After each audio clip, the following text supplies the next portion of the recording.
All right, guys, you ready to get started? It's 10 o'clock.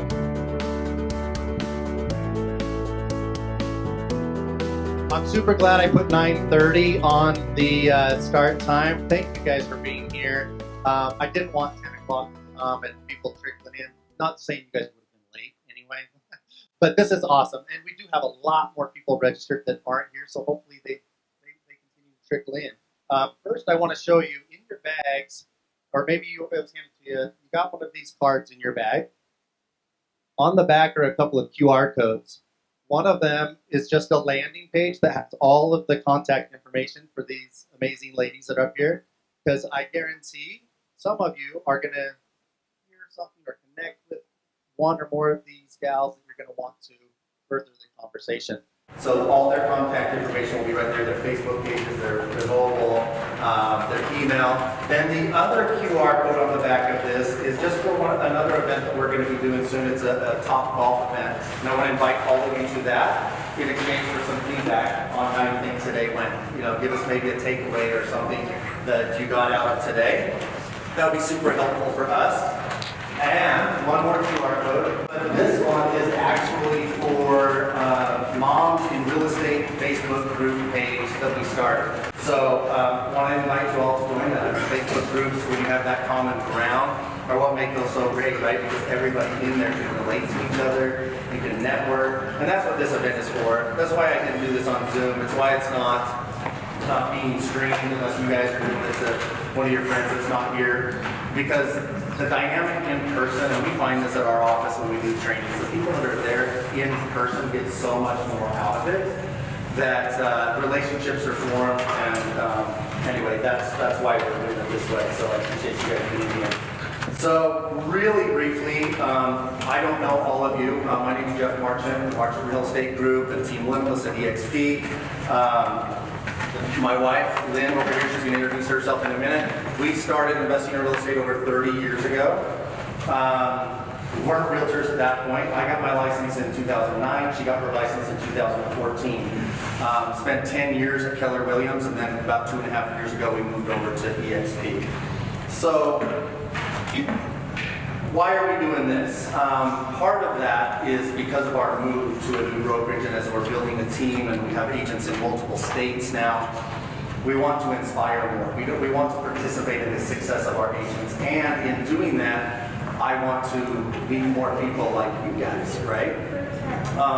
You guys are inspiring. How many of you have been looking forward to this event just to listen to these other moms and their stories, right? Yeah, the messages I've had, and you're a passionate group of people. Moms have something special. They really do. And they can, when you can relate to other moms and have a support group, you just can't replace that. And so I'm really excited today for what's going to be shared. And what we want to do is just create a better agent experience. We're always talking to our agents about creating a better agent experience for their clients. You know, go above and beyond, do things remarkable. Give them something to remark on about you, right?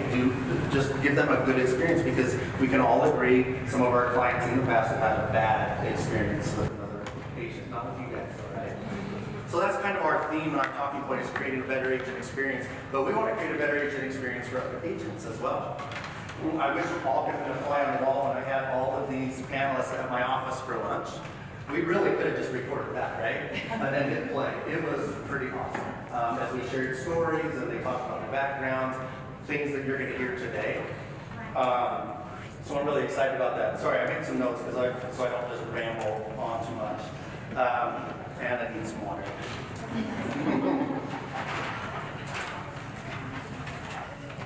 I just want to mention one thing about my mom when Mike mentioned this, and why I want to inspire other moms in real estate and use these wonderful people to share their stories, because she started out very entrepreneurial.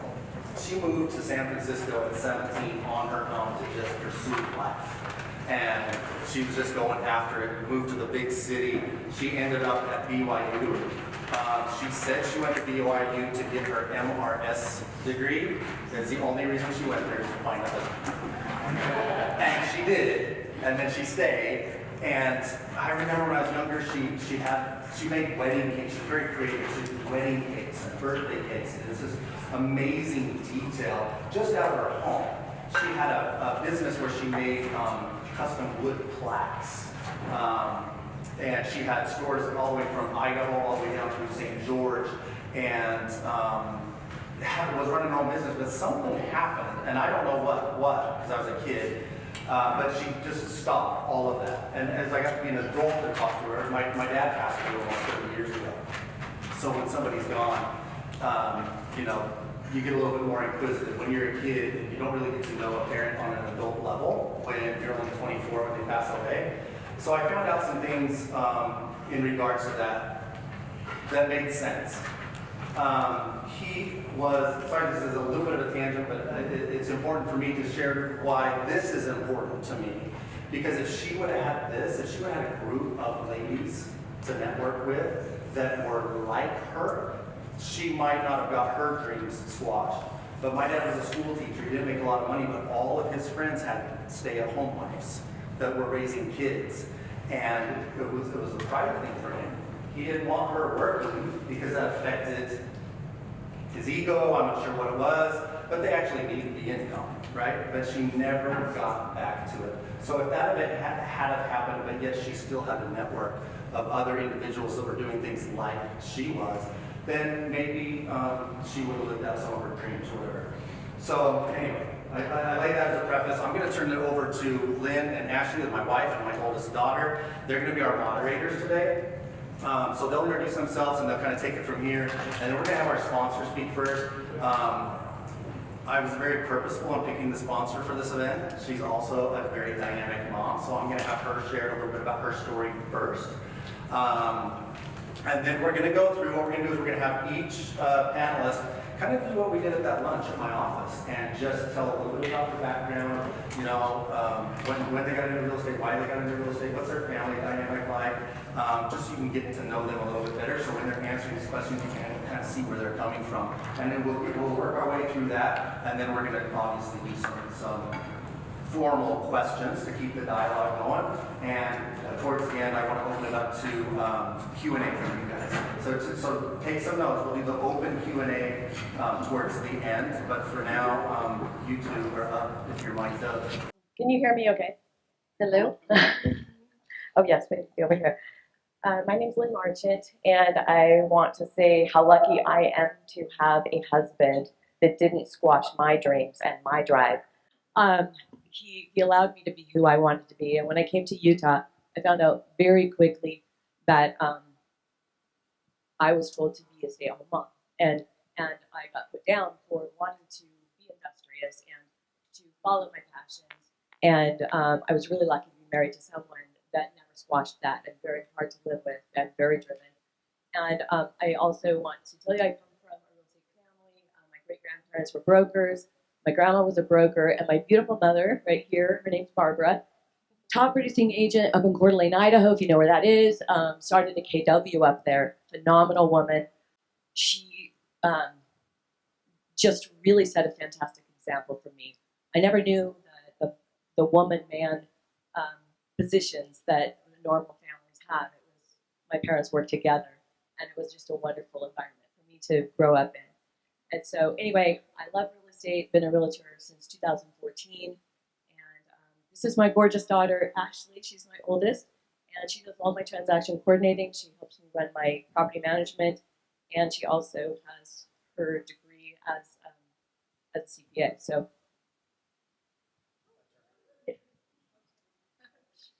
hi everyone. I am super excited just to be here with these moms that are ambitious and working in real estate, because that's been a part of my whole life.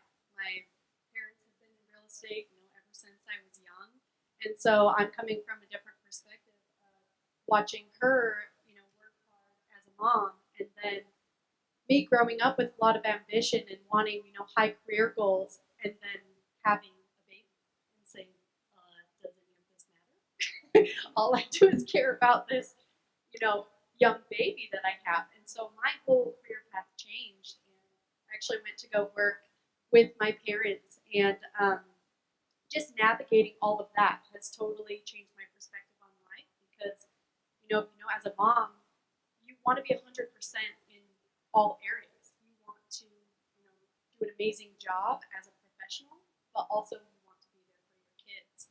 And so I think for me, like hearing from these moms, it's been really inspiring. I've learned a lot just in the interviews and the lunch that we did, because it shows that, you know, you're not always going to be 100% in all areas, and that's okay. So it's just really navigating that, and I'm super excited to hear from them. And we're going to now introduce our sponsor. Oh my gosh, our sponsor. You know, when I saw the table out there and I saw all of the little gift bags and what she had done for all of you, I was just amazed, because not only is she a great loan officer, but she has 6 children and she's a single mom. And she has a lot of passion. She loves people, and we're just really excited to have her be a part of this with us. So it's Debbie. Thanks. I didn't know I was going to talk. I thought I was just going to stand up there and pass out swag bags. But I am extremely passionate about moms in real estate, because I was not expecting to be a single mom. I was a stay-at-home homeschooling mother of 6 in January of 2013 when I got the divorce papers. And suddenly, because he hadn't come and I didn't, we were forced out of the home. Bank accounts had been emptied. And at that point in time, I couldn't even get a job that could cover daycare expenses. So that was not fun for me. And it's my passion to make sure no woman is ever left in that position ever again.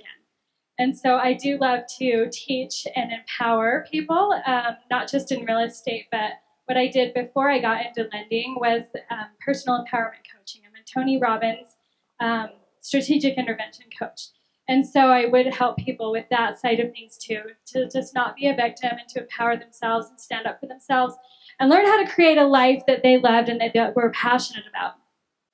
And then the stars aligned and COVID shut my events down.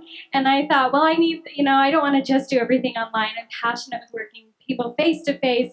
And my daughter's getting married. And of course, I'm going to be the only one paying for that. So what can I do in the meantime? And I just ended up landing in a mortgage company.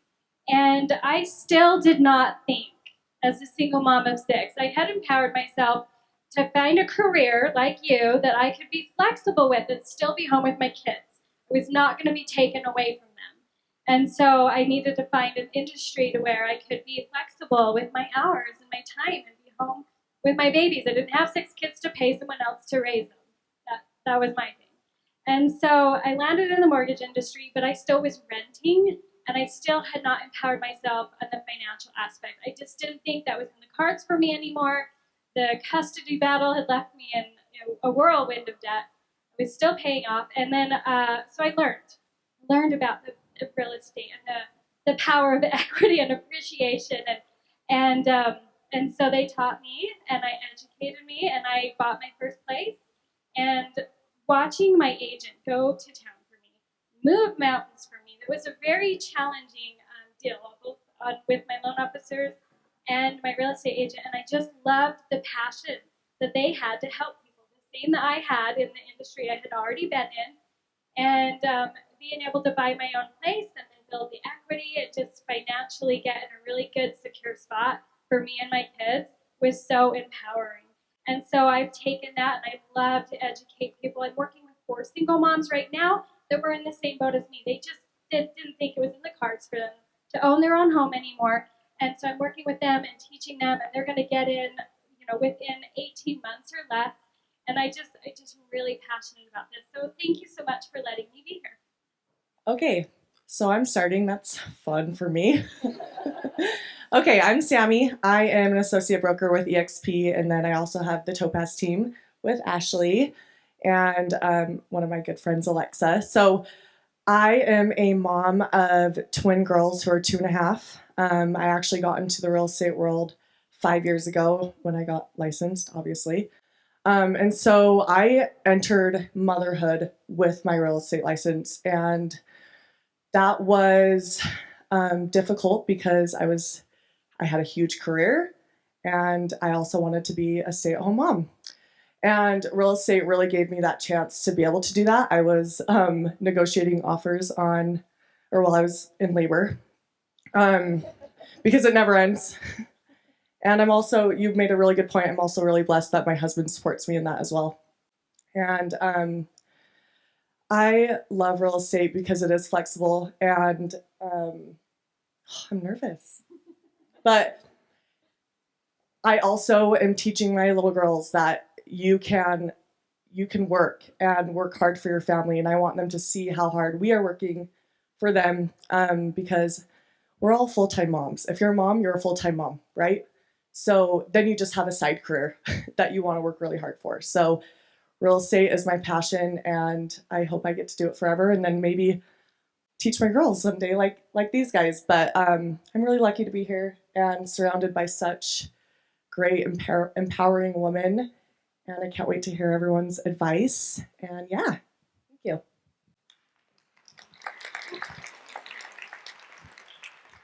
Oh, is this on? Oh, shit. Okay.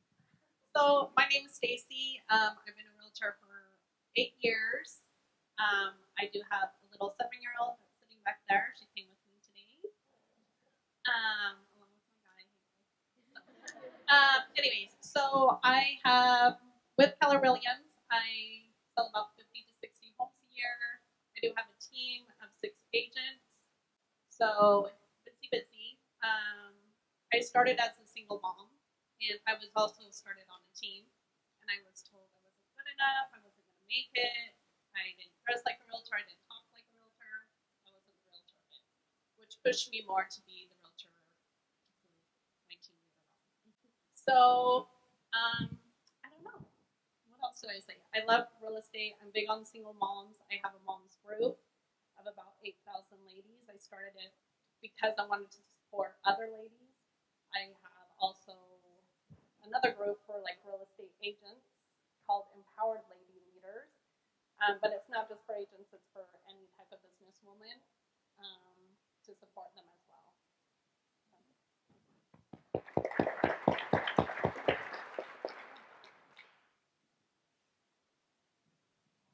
I think I have this on. Hear me?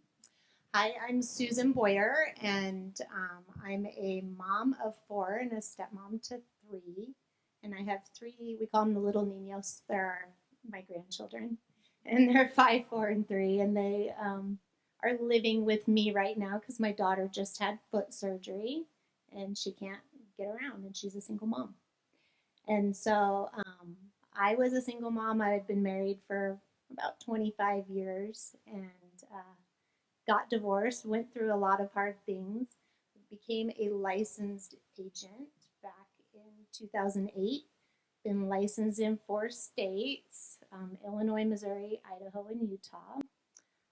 I had a brokerage in Illinois that I had a partner with, and things blew up and I lost that. It was a big company, went through that, lost it. It was really hard for me.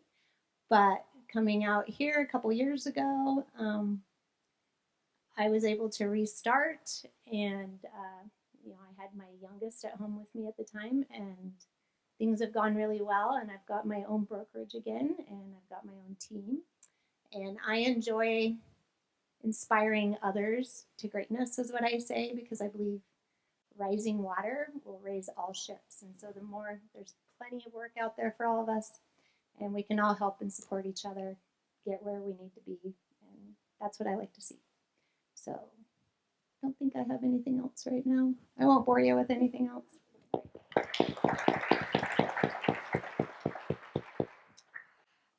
Okay, I am Ashley Strong. I'm with eXp Realty and the Topaz team with Sammy and Alexa that's here also. I've had my license for 6.5 years now, so also before I had kids and transitioned to having kids. Now I have a 4-year-old and a 2-year-old, and they're busy as ever, so you can imagine. Life's crazy sometimes, but I love being able to pursue a career where I am able to stay home with my girls and work at the same time and have that support system within our team.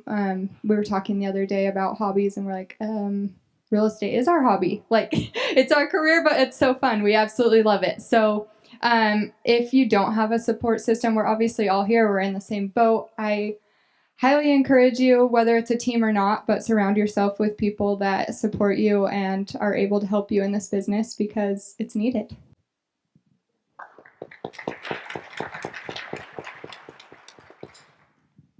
My name is Brittany Shepard, and I have two little girls, a 7.5-year-old and a 1.5-year-old, and they're my world.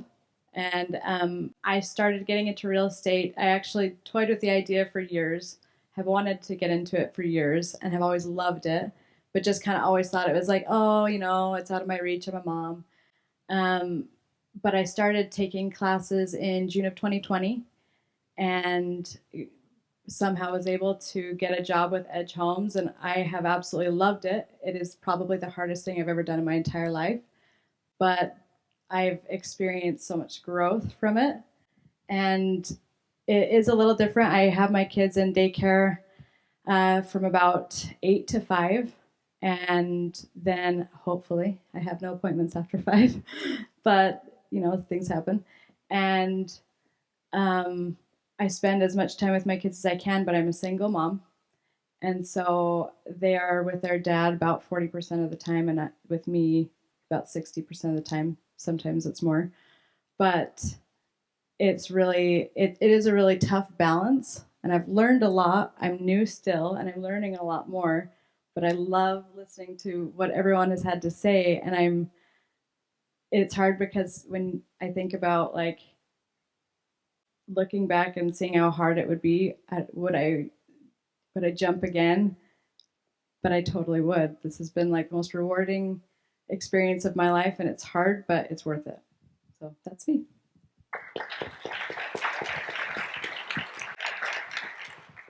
Hello, everyone. My name is Jessie Tucker.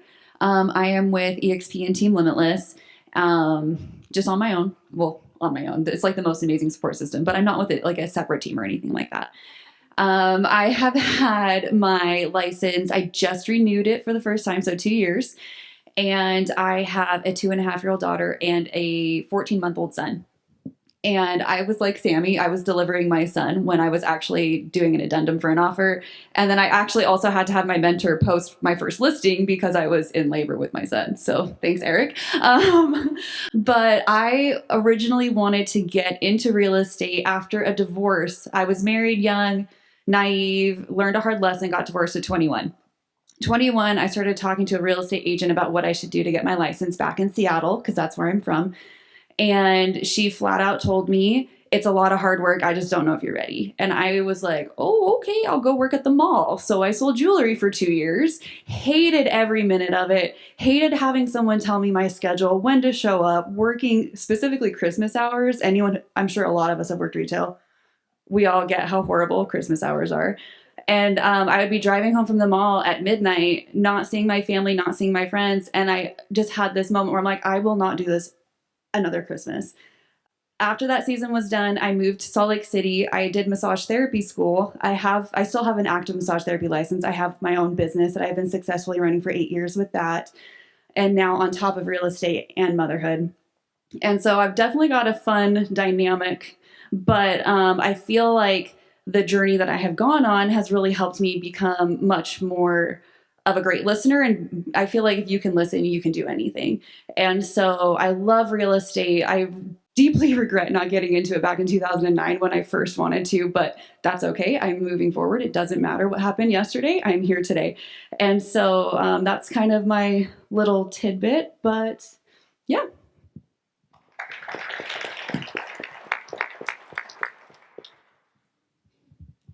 Hi, I'm Carol Equinto. I'm an associate broker with Realty Path. Jeff said he'll cut off my mic if I go past 3 minutes. Because I could do a whole seminar all by myself.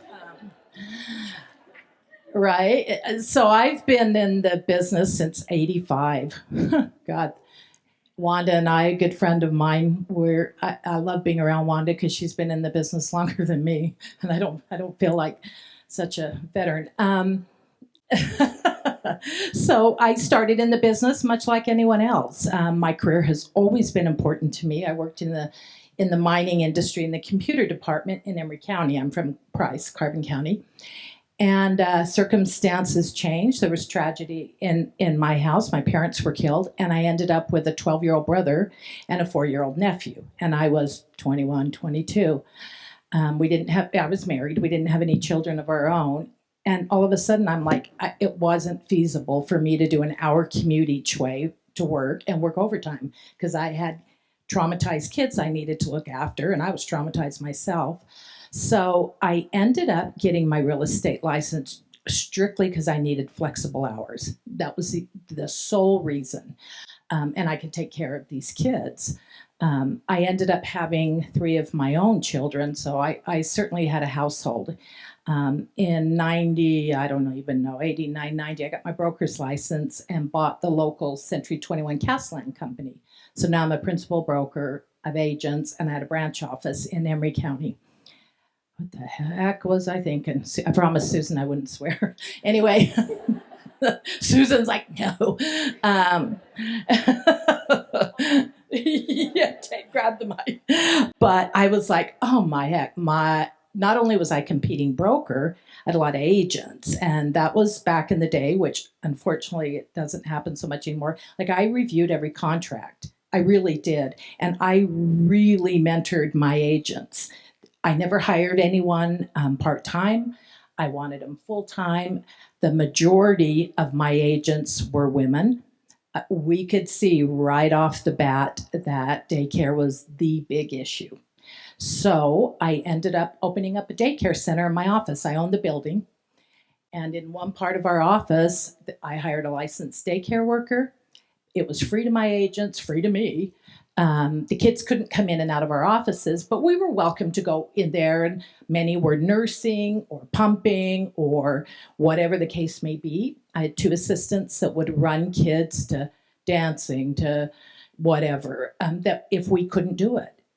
That was a huge support for all of us. I've been a huge proponent for women in real estate. I found over my last 35, 36 years that oftentimes, unfortunately, women can be women's worst enemies for some reason. I wouldn't even be in an environment like that. I continue to mentor women, understand what it's like. It's crazy, and you've got to have a good support system. Long story short, sold the company after, 25 years, I guess, got a divorce and moved up to Draper. And I was burned out, as you can imagine. I closed 5 or 6 deals a month. I had many agents working for me. I had kids. I had a husband that wasn't all of a sudden as supportive as he used to be. And it was crazy. So I was really burned out. And I'm like, I'm going to do something different. I'm not going to do this anymore. Luckily, kept my broker's license, went back to the school at the U. I'm now a licensed addiction therapist. I know that's but it really helps in this business. Trust me, I would work with addicts and alcoholics over some of these agents any day of the week. So I have to use my best skills. And my best skills of calming myself when I think a deal's falling apart and all of that, because y'all know there's either real highs or real lows and not a lot in between. And you got to be able to manage it all, or this isn't the business for you. You will drive yourself completely crazy. So I hear a lot of my colleagues here saying, I love real estate. And there's sometimes I really love it too. And there's sometimes I've hated it. Luckily, I'm a grandma now. You'll see my dog, see him up there. He died this year, but he was my marketing executive. I get involved in groups. I volunteer a lot. I do all of, and that's always been my MO. But when I took my marketing executive with me, Deshaun Flozell, he attracted more people. I got more business from that mutt. Allison will remember from C21 when I was up there. Everywhere I went, I had Deshaun. And everyone's like, oh, hi, Deshaun. Now remind me what your name is, they tell me. But seriously, that guy that little man, he died at 18. And I'm like, oh. And did I not carry him, Susan, with me? He was like this on my boobs all the time. I swear to God. So I love the business now. I do what I want when I want. I have the luxury to work for a really good company. No, I'm not a managing broker and have no desire to do that. Been there, done that. I mentor ladies. Still, when I think they meet when they think they work the same way I work. Otherwise, I'm not going to say, okay, stand there for 2 hours and cold call, because that's never been my MO. Although I've done it, it's never worked really for me. So I continue to mentor ladies. I feel very strongly about women in our business. It's tough. And like I said earlier, if I could have talked to somebody like me when I was first starting out, maybe I could have avoided some pitfalls, because I had pitfalls for sure. My ambition, and I was good, and I'm still good at what I did, but it all of a sudden it was crazy. I did not have a minute to myself. And now I don't do that anymore, and so I have the luxury of working who I want, when I want, however I want, because I don't have kids to take care of. So hats off for you ladies that do, because I've been there and it is tough. But I always said, if my kids turn out halfway normal after this crazy life, I've done something right. And guess what? They're all halfway normal. And they give me good referrals. And they say, I'm not just saying this because she's my mom, but she really knows what she's doing. And I'm like, I've got one oldest daughter that'll TC for me. And so I feel really, really, really fortunate about. And so one last thing, Jeff, don't cut me off yet.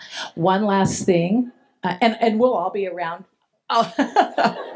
We'll all be around afterwards to chit chat too, if anybody has questions. But I have to go back to, we were always told, especially in the feminism movement, my mother was a feminist and I was raised that way. It's like, we can have it all. We as women can have it all.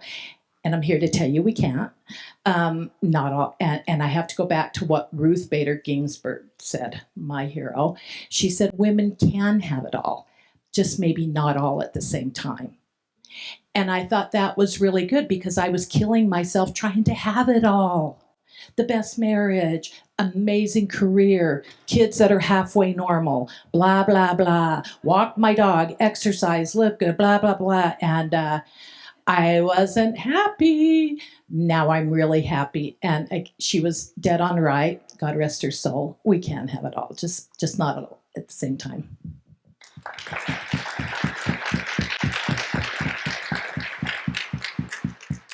Well, I don't know what to add to all these amazing women, but my name is Emily Day Jepson. I am from Centerville, Utah. I went to Viewmont High School, and I've never lived anywhere but Utah and pretty much Davis County. So I spent 1 year at UVU when it was UVSC a long time ago.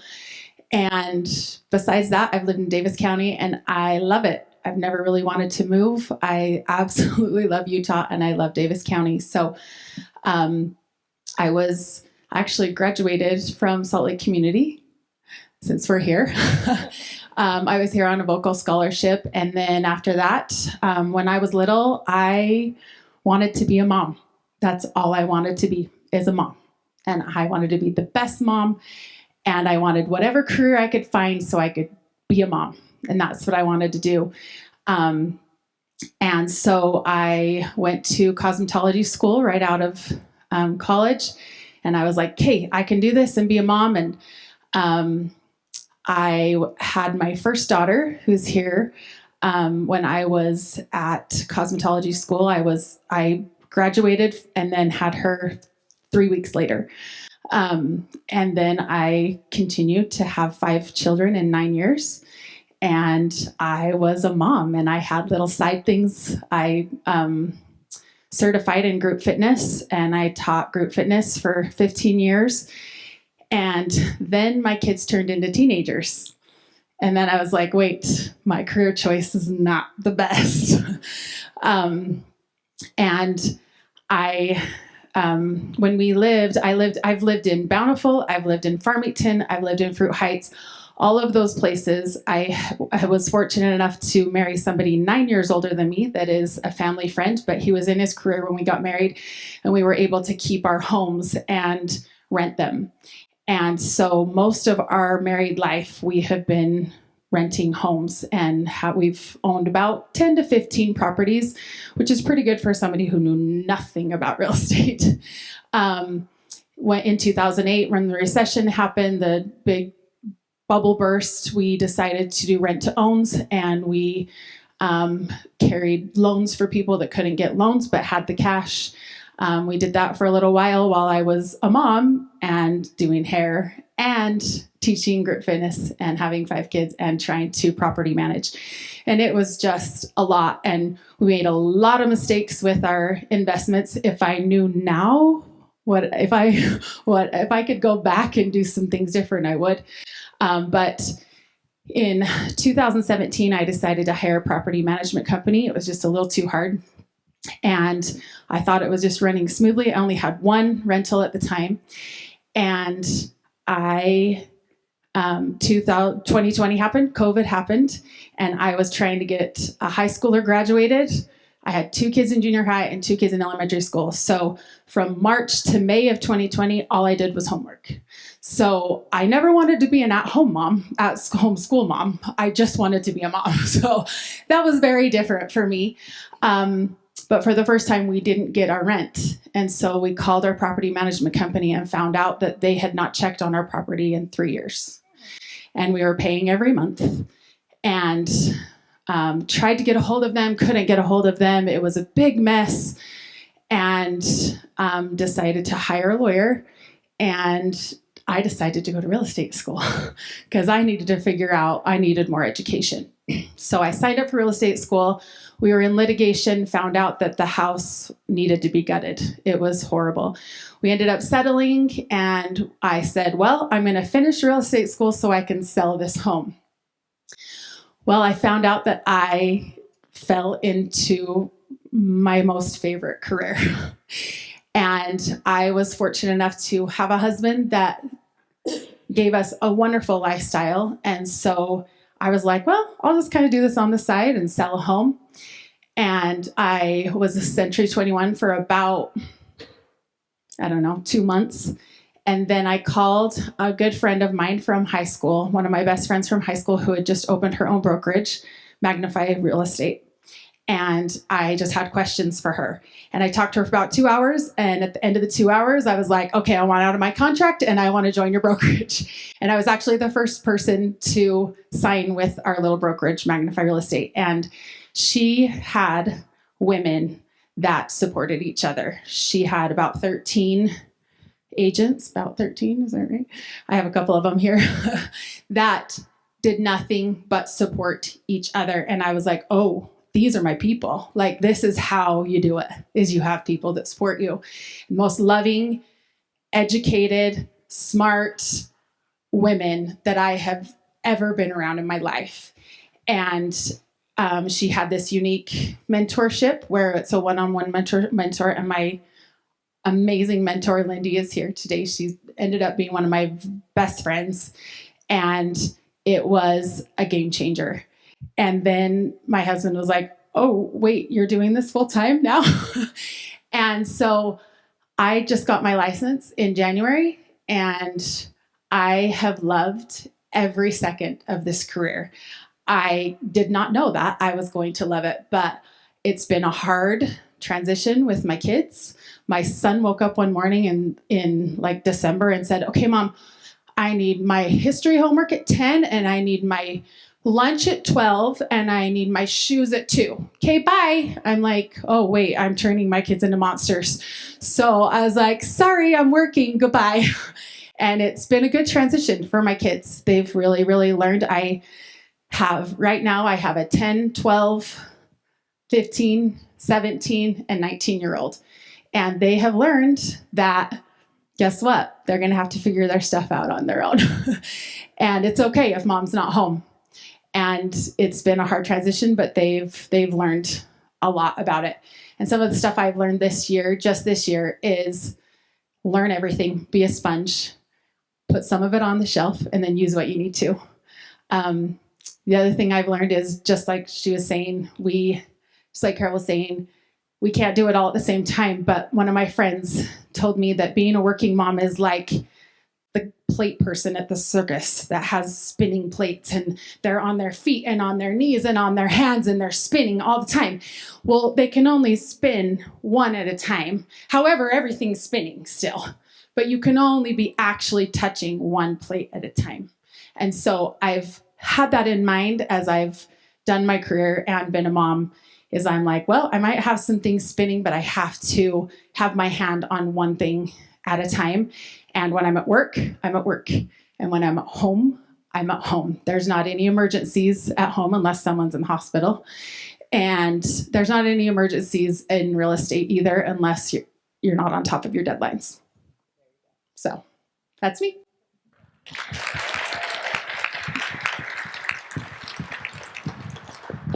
Okay, before we get started with the questions, can we just give them one more big round of applause?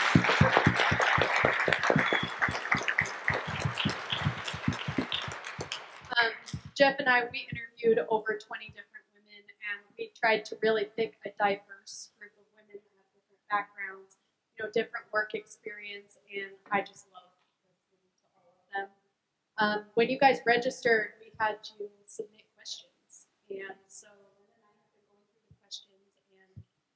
trying to come up with something that we think will bring value to you guys. And there were some common themes within the questions: balance, boundaries, time management, guilt. And so we've structured a lot of the questions around that. So we kind of chose a question for each lady. If we ask you a question, you go, that's not mine. Pass it along. So I wanted to start off first with Stacy. She actually made a post this morning on Facebook around work-life balance. And so I wanted to hear from you. How do you define work-life balance and how do you achieve it? Okay. Well, my personal opinion, and I put this on my Facebook group, or my page, I do not believe there is a balance between work and life. I feel like if you're trying to find that balance and you're always trying to figure it out, you're going to just drive yourself crazy, you're going to get more stress and have more anxiety in life. So to me, I personally don't think there is a balance. When you're first starting your career, I think you're going to be focused more on your work, starting to grow a business and get this career going that you want. So to me, I believe your career is going to come over your family while you're trying to get this business going. And that happened with me with my little one. I wasn't there a lot when she was first born because I was so focused and determined to have the business that I have now. The business that I have now, I'm able to take trips with her. Like, we're in Park City this week, so we come down here for this. But we have more time to spend together now than when I first started. My best advice would be for the work-life balance is to sit down and look at your schedule on Sundays. But anyway, sit down and look at your schedule on Sundays and put your family in your schedule first. Make that time block for them first. When I first started, it would be 1 day a week, and then it kind of moved up to 2 days a week. But I would put them in the schedule first, and then if you have them work next, and figure out your schedule. One other thing is make sure you guys take time for yourself, because mindset's huge in this business. And if you're not taking time for yourself to work on your mindset, you're not going to make it. So get up early in the mornings and meditate, say affirmations. I don't know. Do things that's going to work for you, but make sure that you're also taking time for yourself.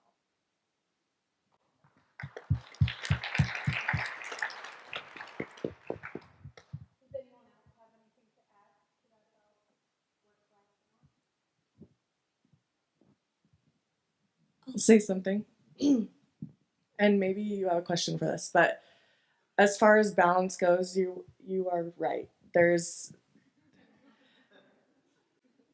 I think my biggest advice for this is to ask for help, because it's all around you. And we've already said the word support so much.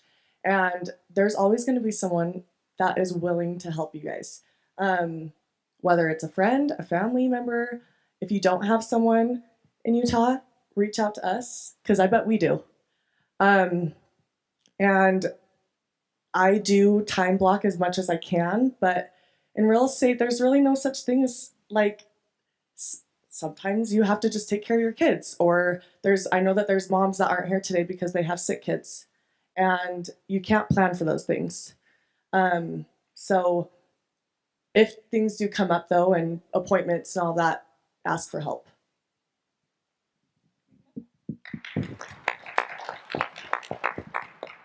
And I would just say to be very mindful that, yes, you have to be very focused when you're growing a business, but having done it wrong my first time around, I grew an amazing business and at the same time lost everything else, my family, it's just, I became uber focused on it.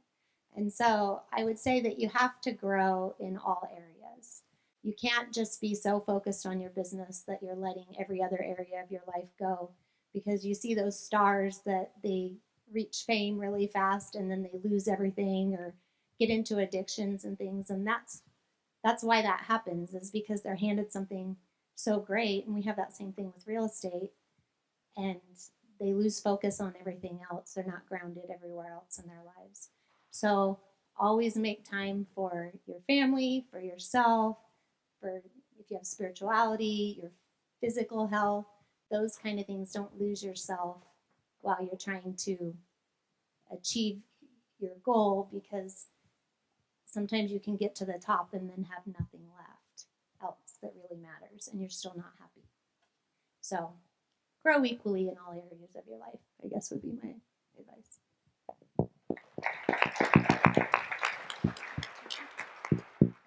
Right, next question.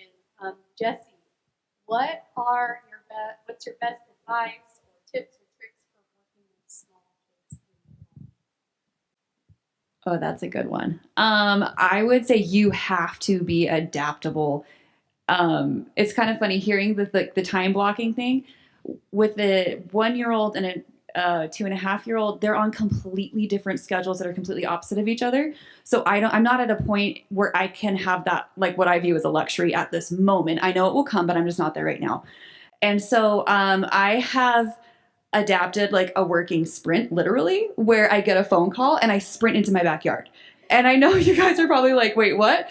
But like, my daughter might be having a tantrum because she ate all her mac and cheese and she wants more. And I get that phone call, and there's nowhere in my house I can take that call that the other end will not hear her screaming. And so I literally just run into my backyard and I take that phone call, and I'm very composed for that 2 minutes.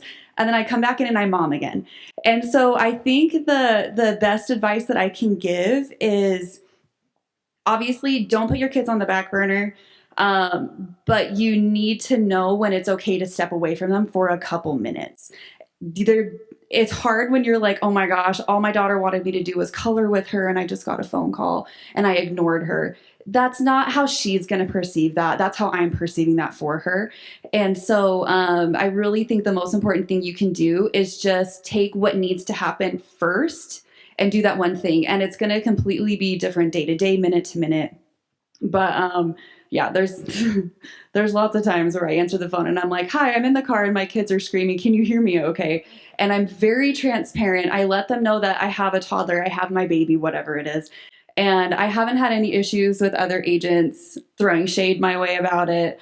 They usually laugh and go, oh, I've been there, done that.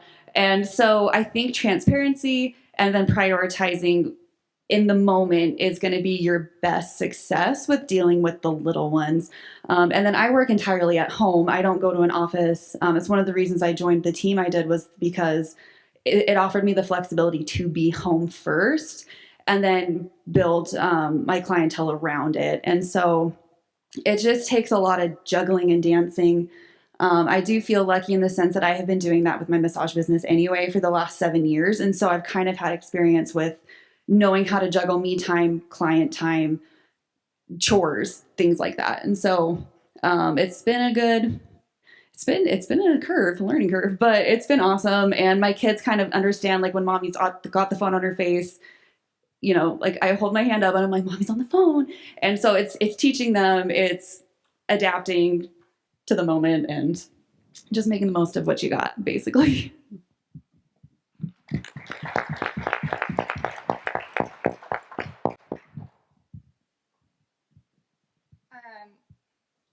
Okay.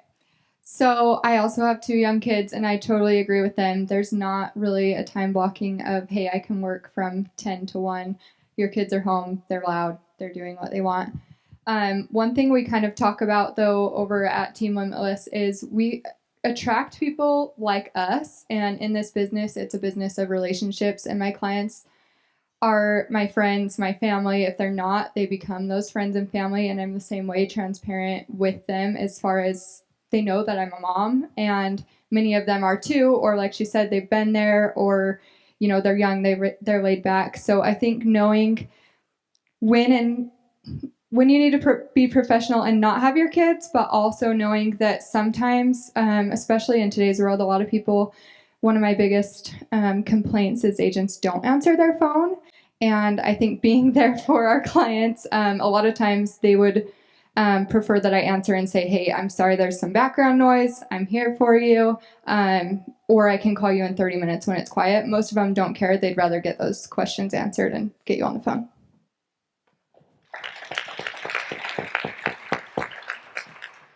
I would also, just a little suggestion too, we have a single father that works at our office, and he has 4 kids, and 2 of them are little twin baby boys.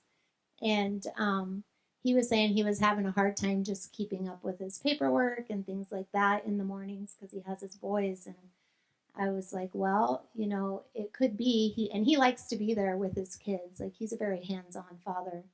And we kind of developed a workaround where he gets someone in there. It's just like $10 an hour, $15 an hour, and he's still home and he's just in the other room, but they're there making sure everything's okay, feeding, you know, the little babies and doing those type of things, so he can step away and just get some of his work done and be able to focus on it. But he's there if anything comes up or happens. So it's just a suggestion.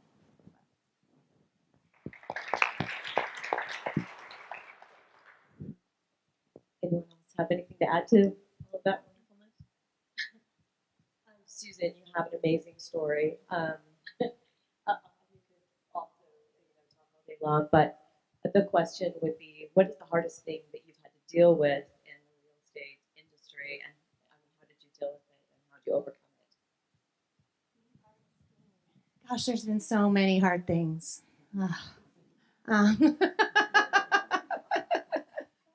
I could go on big scales to small scales every day. The hardest thing I would say, I spent 8 years of my life growing a brokerage. I started out, I was a platform artist, cosmetologist, owned a salon for about 18 years. I enjoyed mentoring and teaching other people how to be successful in the hair industry world. And then my dad died suddenly, and it just kind of brought into focus. The world felt different without him in it. And I was like, I work so much here, and this has been great, but I don't want to die and find that on my headstone they're like, well, she did really great hair. And that was all they had to write about me. So I was like, I'm going to take time off, focus on my family, and I'm going to get my real estate license. And if I can close one house a month, I will be so happy, and it will just be part-time. And I had another baby, so he's my 11-and-a-half-year-old. And he was a couple months old when I really started into real estate. And my goal went from, I don't know what happened to my goal, because it was one a month, and in the first full year, I had closed 62. And I was the top agent in my market there in Illinois, and I just loved it. I loved it, loved it, loved it. And my kids, my family, extremely important to me, but I definitely did this weird little juggling act thing going on for many years and racing from place to place, my kids with me. I've had the opportunity to do everything wrong and have it crash and burn. And now I'm being very mindful, and I guess now I'm doing it right. And I'm just really focused on, okay, you know what? You're right, I'm getting a little bit too obsessive about growing this business 24/7. I do need to take some time off. Let's all go on we do humanitarian trips to South America, and let's take some time and focus on all the other things. And what I'm finding by that is the more I surround myself with people who are like-minded and who are balanced and organized in their lives, the better that I do, and actually the busier I am and the happier I am. And so the hardest thing, back to that question, is I grew an amazing business and lost it all when me and my business partner split, and kind of lost my identity and everything like that, and really realized how cutthroat some people can be. Not everybody cares as much as you do. And so I've decided I'm never going to build anything like that. That isn't the focus or foundation of my business. And it's hard. I've had the opportunity to work with so many amazing, amazing people. And so just don't let that one person who's a grump and treats you badly or doesn't do the best thing that they're supposed to do when you're working with them, or doesn't care as much as you, ruin what you have going on with real estate. Whether your goal is 10 transactions a year or 50 transactions a year, or whatever your goal is, just make sure you're mindful about it and you have a plan and you have a business plan and you've got everything written in your life so that it's balanced. I don't know if that was kind of rambly, but that's kind of what I came with. I don't know. Anyway, that's it.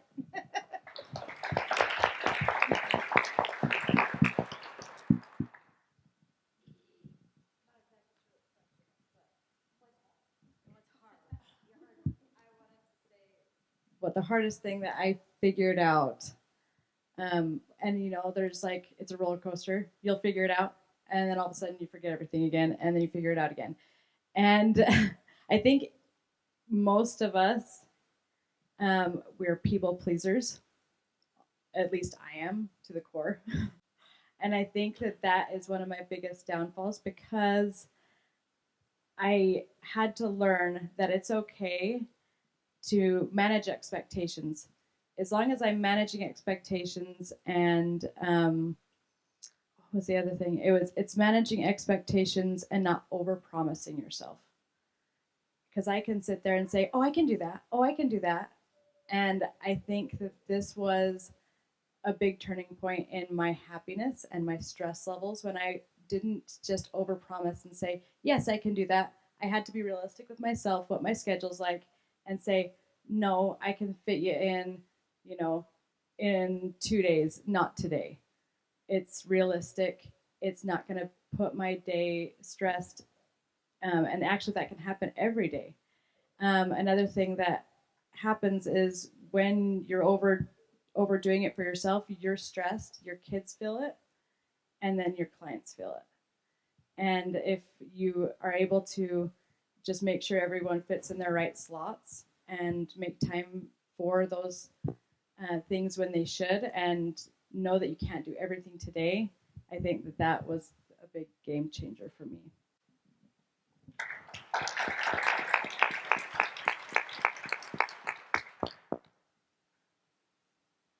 Anyone else have anything to add to that? Good.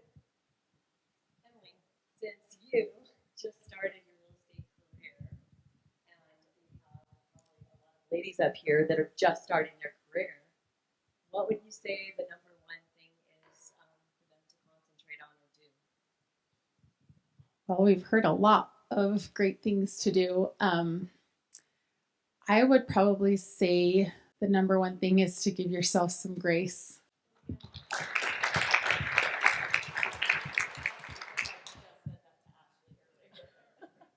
I have a quick one. So I think this day and age with all of us, whether it's careers or not, we're seeing what people put out there and trying to keep up with the Joneses and meet expectations. And she sold 50 houses last year and she sold 100. And I think when you get in, know what your goals are great.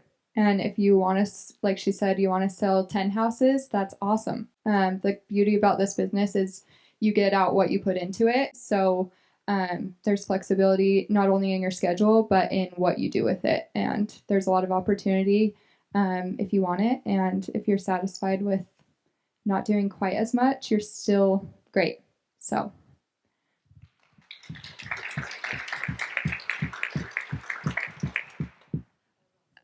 Thank you. Anyone else?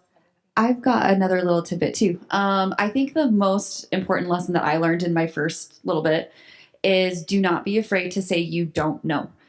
You're going to lose and burn a lot of relationships by pretending to know what you're talking about. And we're all just starting, we're in school or we're established, but we've all been in the same boat where there is so much information. Every single deal, not one deal is the same as the last. And I haven't done a whole lot, but I've done enough to know that none of them have been the same. And so if a seller on the other side calls me and asks me a question and I'm like, can you explain what you're asking me? Like, sorry, I'm new. I'm just a little confused about your question. And they're like, oh, don't even worry about it. This is just what I mean. And I'm like, oh, thank you. And you feel really stupid in that moment.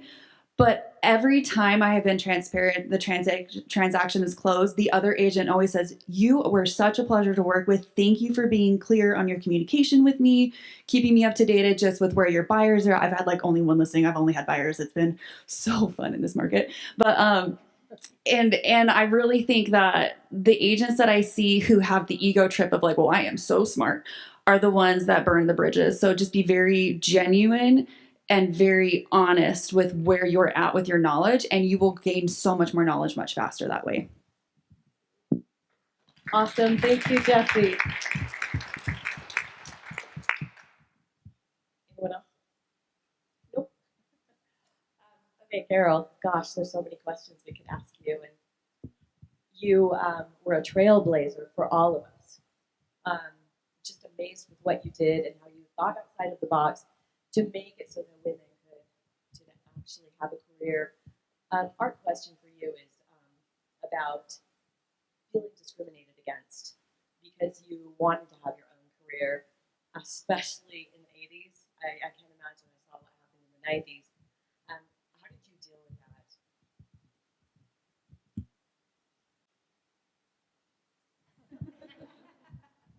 I think that's a good question. And I'm going to try to not let my feminism side show, but it'll show. Many times, especially as a broker owning companies, I cannot tell you how many times over the years people had said to me, doesn't your old man make plenty of money? Like, what? Why are you killing yourself? And that was so confusing to me, and I felt very defensive when I would get that kind of, and I think even now, with the years I have in the business, and trust me, I've done tons of commercial, residential developments, you name it. And for some reason, there seems to be a big old divide in commercial agents and residential agents, and some maybe look down at you. And sometimes I have to throw my weight around like, bro, I've done this a lot longer than you and sold a lot more commercial or whatever the case may be. But people, I think, assume things about me like, oh, that old gal in her retirement's going to sell a little properly. And sometimes I really do have to throw my weight around, and I throw it around.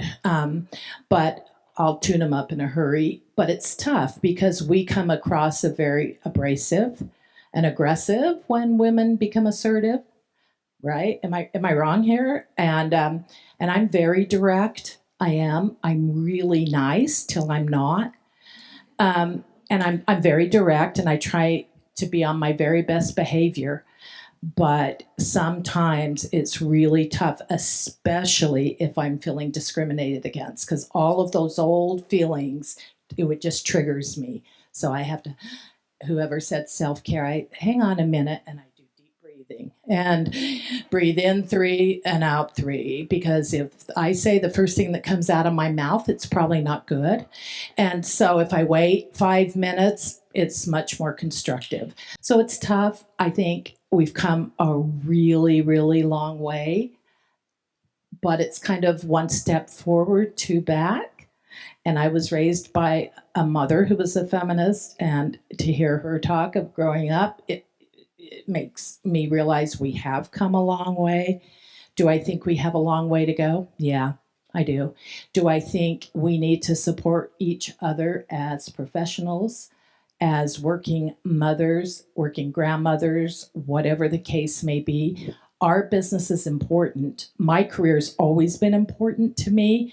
Have I had to work because I needed the money maybe initially? Now I don't. And I don't want anybody to even ask me about that. It's nobody's business if my husband makes good money or not.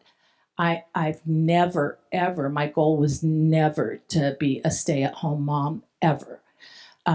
My career has always been important, and luckily I could incorporate real estate and kids too. But I'm telling you guys, back in the day when we didn't have cell phones or anything like that, I'm like, okay, you guys, get in the car. We're going to go show another home. And they're like, how long, Mom? You know, and sometimes you'd see my kids in the back of my Volvo in their car seats. And, you know, I incorporated my kids into the business. I had to.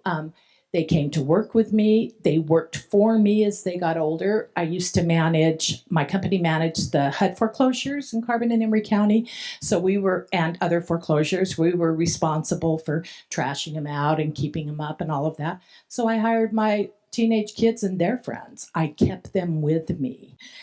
They learned good work ethic early on. They're all hard workers.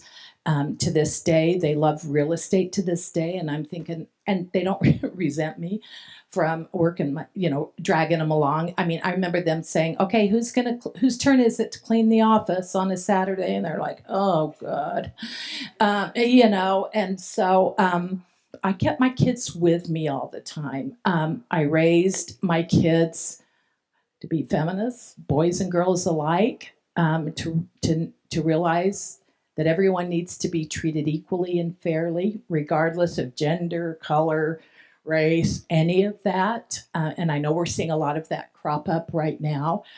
And I hope and I know my kids do that to the best of their ability. And I'm really proud of them. And I'm proud of my husband and I for instilling those kind of values early on. So again, it was unheard of.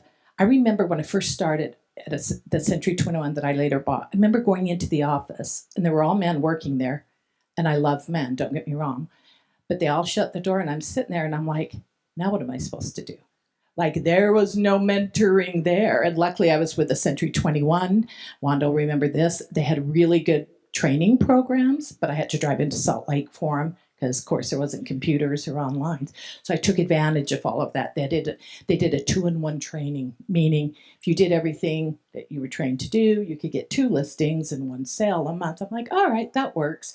So I literally taught myself the business because I did not have a mentor. Lucky for you guys that have mentors that can work at small offices. To me, were amazing that people showed up at offices, because not only do I learn from my mistakes, I learn from your mistakes too. And so we did that. We learned so much from just gathering in the office, talking about what happened in a deal or something like that. So I wouldn't make that mistake, or I knew who to go to if I had a farm that we were waiting for the cows to come in or go out, or how do we organize green belt and all of that stuff. People in our office had managed that. And so I thought that was critical. When I moved up here and got in the business, I don't see that so much. COVID shut that way down.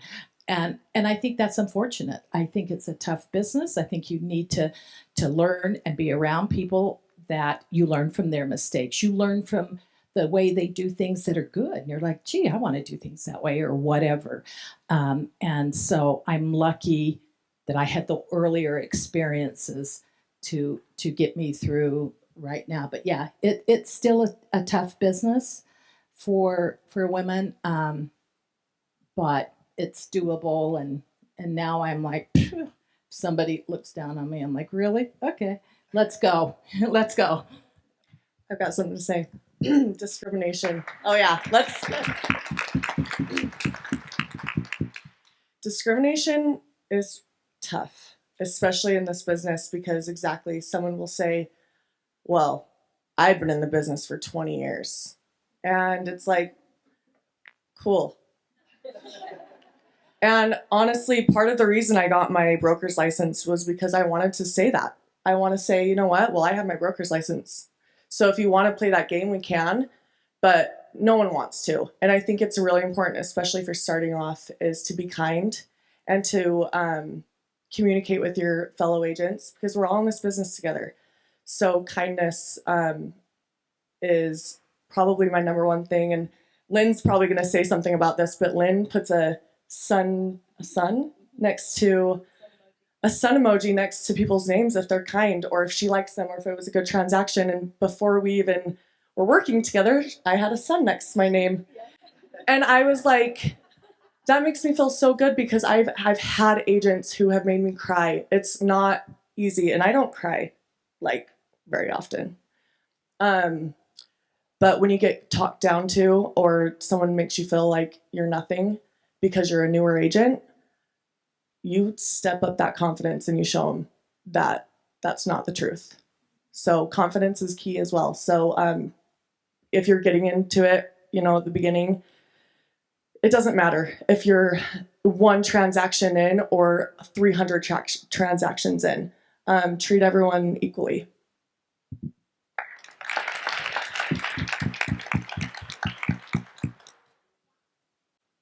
Anyone else? I love that you added that. But I did want to hear from someone that was in your age group also about the discrimination, because obviously we've dealt with something different in our age group. Susan, were you going to say something? Awesome. Go ahead. So when I first started, well, I shouldn't say first, it was about 2-3 years into the business when I was still in Illinois. And I had kind of come in and I really enjoyed real estate. Like, I really loved it. I loved the people, loved the other agents. Like, I was just very happy-go-lucky about the whole thing, just, really cool. And there was a country club in our town, and one of the managing brokers in our town just really, for some reason, didn't like me. At first, he tried to get me on his team, and then after that, it was like, he did not like me, and I didn't know why, and I just thought the nicer I was, the more he'd like me, right? But he was very much didn't think women should be in real estate. And he was at the country club in the bathroom, and one of my clients who was a member of the country club was going to the bathroom next to him. This is what men do. I don't know. Anyway. And he said something really derogatory about me to my client. And my client stood up for me, was so mad, came out and actually called me and told me what he said. And here I was a newer agent, and this man came from a family who was in the business. He was in his 60s, and he's sitting there, talking about me in this way. And I called him up. And I said, hey, I heard you just had something to say about me in the bathroom at the country club. And he's like, well, and he didn't know what to say. I said, look, I work my butt off in this business, and I'm doing everything I possibly can to make it as easy for my clients, and I wish you would do that for yours too, and you have no right to go around and say that about me. And I said, you're lucky if I don't report you to the division. I said, that would be really embarrassing for you. And he was just very apologetic. He sent me flowers. I think the next week I threw them away. But you have to stand your ground. And if you hear things like that, don't be afraid. Just call up, and you can in a nice way. I didn't call him up and call him names or anything like that, but I definitely let him know it wasn't acceptable. And from then on, he knew to treat me fairly. And you have to do that. You have to stand your ground. Don't ignore it.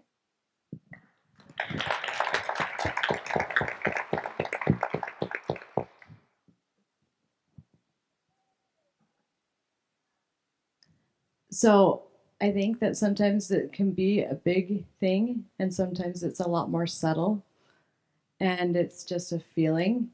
But I am, there's not very many women working on our on the Edge sales team, but there are women. I am the only single mom of young kids, but there are other moms with kids. But I was trying to get some advice once from someone who had done really well. And he said, you're going to have a lot harder time than I do, right? And I remember thinking, well, because I have kids, right? Like, because I have young kids and I'm a single mom, but it was because I was a woman. And I don't know if that's the hard part is it's probably true. But I sat there and I thought, I'm going to show him, like, I'm going to do way better. Like, a kind of part of me rose up and inside. However, I didn't even say it. And I kind of wish I did. And was like, I'll show you. But that's the feeling I had. And it was subtle. But there are little tiny subtle things, little tiny feelings of discrimination that you're going to get. And I think it's just important to remember that you're strong, that you are limitless, really. You can do whatever you want. Like, you are the only thing keeping you back.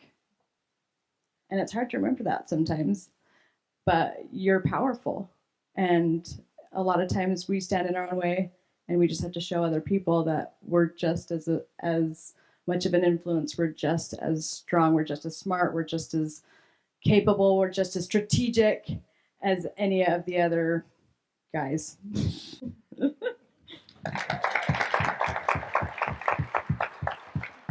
I'm not really supposed to be talking, but I want to say that it's a really big challenge, and something I absolutely love is when a man talks down to me, or even a woman talks down to me, to prove to them how good of an agent I am. I don't make mistakes. I work hard. I communicate well. So if anyone ever does make you feel like that, just let it build you up and just do a better job. So I don't know. Sorry, I had to add that. I really, that's a big thing for me. Okay, I want to go to Sammy next. Can you walk me through, like, how you structure your day, how you manage your time to be the most efficient, especially? Yes. Okay, so I was thinking earlier, I was like, I should have had Canny Kids sponsor me today. I don't know if you guys have heard of Canny Kids, but I'll get there. I have a sitter twice a week. It's my mom and my sister. They come over. Sometimes they can't make it, and I make it work. But either I take my kids to them and I go to the office, or I go to my appointments, listing appointments, whatever I have. And I always schedule what I have going on as much as I can around those 2 days I have sitters. And then I use this drop-in daycare called Canny Kids in Draper. It is very reasonable, but it is amazing because it's not like you have to take your kids every day type of thing.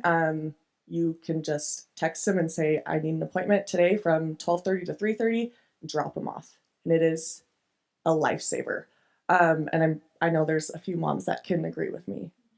So that's kind of how I structure. So I structure my 2 days with my sitters always. And then sometimes I'm up at 10 p.m. writing my contracts. And that's just how it goes, because we always wear, as mothers, we wear all the hats. Most of the time we're cooking and cleaning. And I still actually enjoy doing all those things. And so if I have an addendum to write, I'll be in bed at 10 p.m.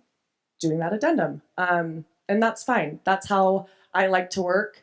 Or I get up really early and work before my kids are awake, or I work when they are napping, and luckily they are still napping right now. When they aren't napping, I don't know what the hell I'm going to do. So does that kind of answer a question as far as how I do things? But yeah, I also have a lot of support. I know I talked about having help. I have really, really great friends, and the girls on my team, we are always willing to say, drop your kids off while you do those appointments. Or, my girls are sick, can you go do an appointment for me? I'll pay you $50 through Venmo. Those things are worth it. It may seem like you're like, oh, I don't want to pay them, but it's going to come back around when your transaction closes. So ask for help. Use Canny Kids. Where you at? Where's the sponsor? And I can get you information after as well on that. But yeah, it's awesome. And you'll make it work no matter what, always.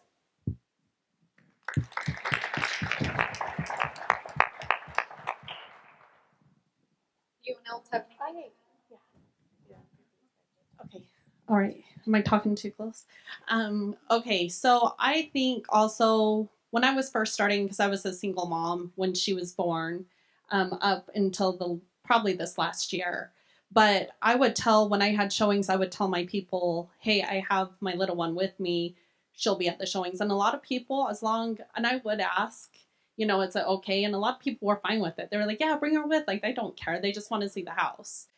As far as listings was another story. And I kind of wanted to be more professional. Listings are harder to get. So at that point, I would look around for a sitter. But most people don't even care if you bring your little ones to showings. So, yeah. Unless you have twins. They're not coming to my showings. Anyone else on efficiency or systems, time blocking? Here's what I always say. If I could have known this, or even if this even existed when I had children, young children, my heavens, hire someone to clean your house. I mean, that was the biggest. I liked my house tidy because then my brain was tidy. Hire someone to come in and clean your house. Hire someone to detail and clean your car. Anything you can hire out, do. Hell, they'll even deliver meals to your door now, if not even with DoorDash. Groceries like with HelloFresh and all of these things. I would have given my eye teeth to have meals delivered, or they do these crock pot meals. And hell, I was doing crock pot meals at 4 a.m, and so hire out anything you can that you don't have to do, you know what I mean? So that you can be at the soccer game, practice, or whatever it is you are. That was important to me. For time management, it would take me all weekend to clean my house, and it would take a team of cleaners about 3 hours. I couldn't be there because, of course, they didn't do it like I would want it done.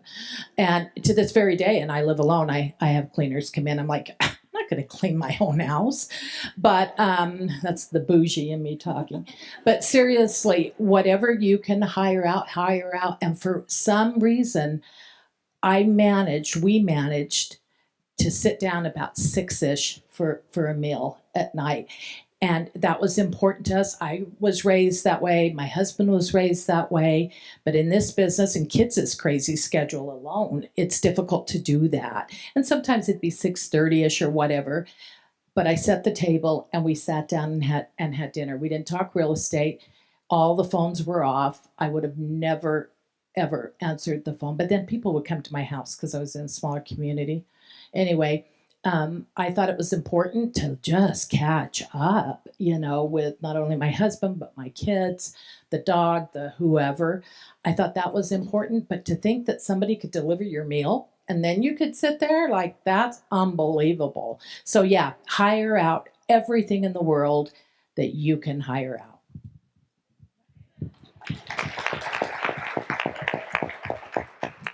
I want to say something just about that. I, first of all, completely agree. When I was starting to work in the spring, I talked to my broker and I was like, I am working till 5 and then I'm up till midnight doing laundry. I mean, we have 7 people that I have to clean up after, and I probably should have taught my kids to clean better, but they don't. So, and they're teenage boys, so most of them. So I have to do toilets and stuff. And it was just crazy. And my broker said something to me. She said, why are you worried about paying somebody $25 an hour when you're making $250 an hour? And I was like, oh, that's kind of true. So you also can hire, you don't know who you're helping. Like Sammy was saying, shout out to your place. What is it? Can Kids? I can say it too. Can Kids. I happened to hire one of my very, very best friends who was going through a horrible divorce, and she wants to be a homemaker. That's what she wants to do, and that was what she was good at.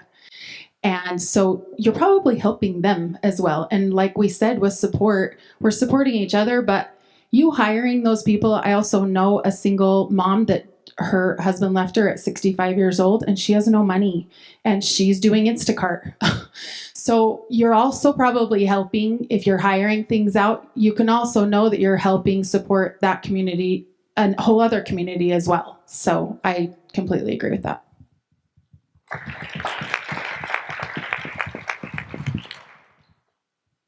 Anyone else? I mean, you're probably all sick of hearing from me, but I would just say that you definitely, if you have your business plan and your business plan is to do more than say 10 to 15 transactions a year, you definitely, if you don't have somebody at your brokerage or on your team that is a transaction coordinator that does that for you, you hire that out. Like, there's no way you're going to be able to handle all that amount of transaction and your family and all that and do it well. And you don't have to. There's amazing transaction coordinators out there who will do it for you and do really well. So definitely, if that's in your business plan, get it in place. That's all I'm saying. Okay, I talked about bringing the kids to the showings with you, but another thing is, before I brought on a TC, being a single mom, I would get a showing agent and pay the showing agent here and there to go show homes for me. And when I was struggling and had no money, I would be the showing agent for other people to try to learn, make money. It was $25 a house. Back then, that was a lot of money to me. So also, just to give you some time, maybe hire a showing agent just so you guys can back up and get caught up with stuff too.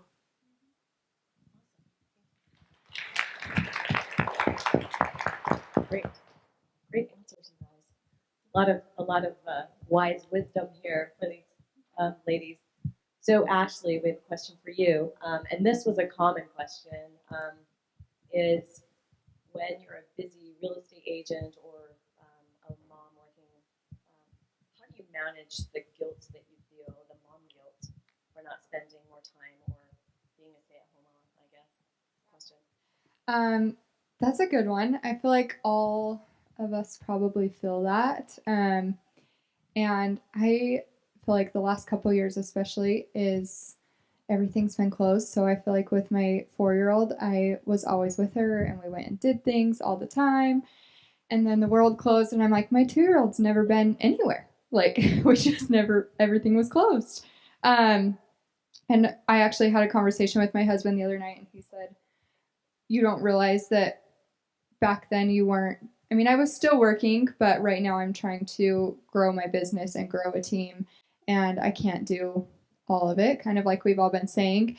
So I think one of the biggest things is really setting boundaries and focusing on what lights you up. A lot of people have talked about cleaning and laundry and hiring things out, and one thing, I actually listened to a podcast like a year and a half ago that was how to go from surviving to thriving in motherhood. And they talked about just laundry. Like, I hate laundry. We just talked about this. And I used to be very strict on, I had my darks and my brights and my lights and whites and hung dry everything. And now I throw it all in and I don't care. And it's, even though it's such a little thing and it sounds silly, it's helped so much to just not focus on those things because they don't matter to me, and focus more time on my kids and my work and things like that that light me up. And by filling that cup and only focusing on those things, I think I am a better mom and a better agent because, yeah, I'm not as stressed or overwhelmed. So.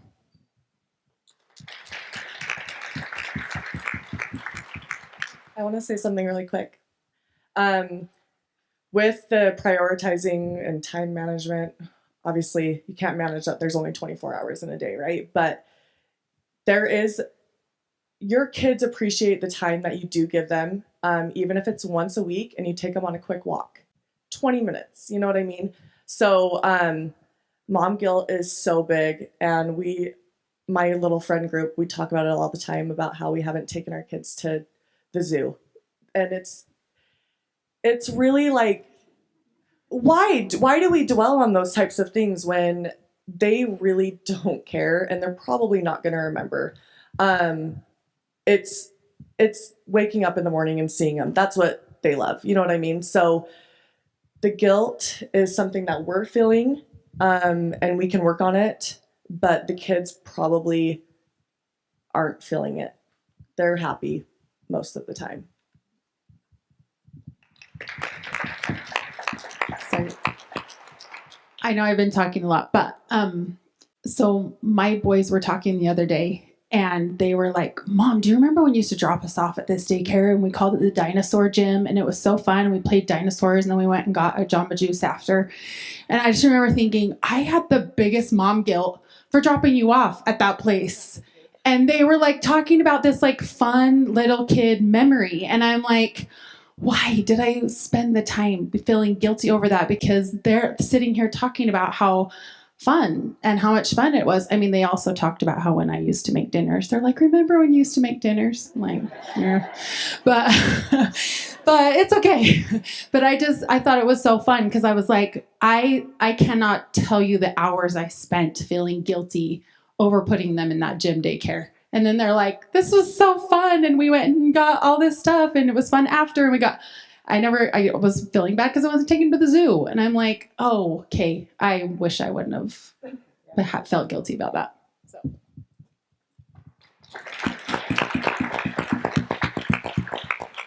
Oh, I just have one thing. So the mom guilt, I feel like it'll never go away. It just doesn't go away. It doesn't matter how good you're doing, how bad you're doing. It's just always going to be there.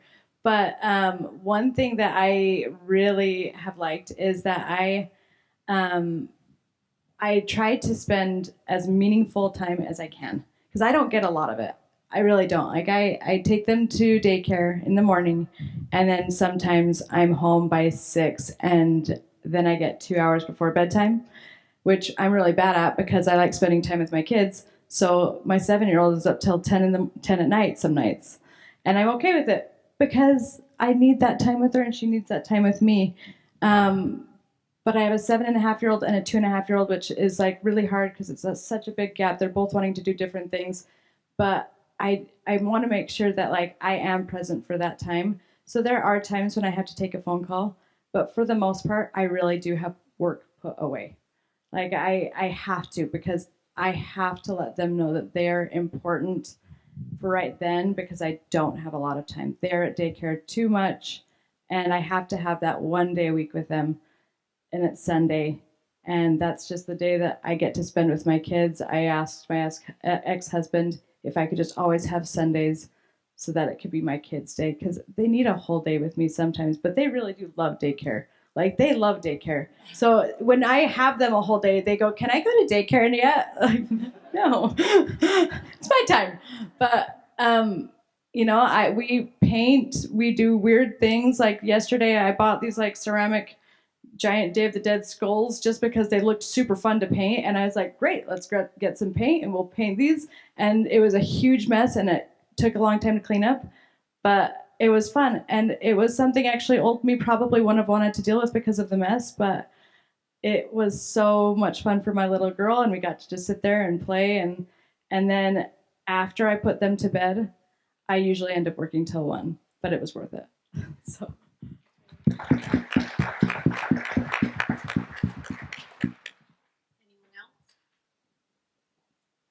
Brittany, you're our last one, and I've had like 6 questions, and you just keep answering all of the questions.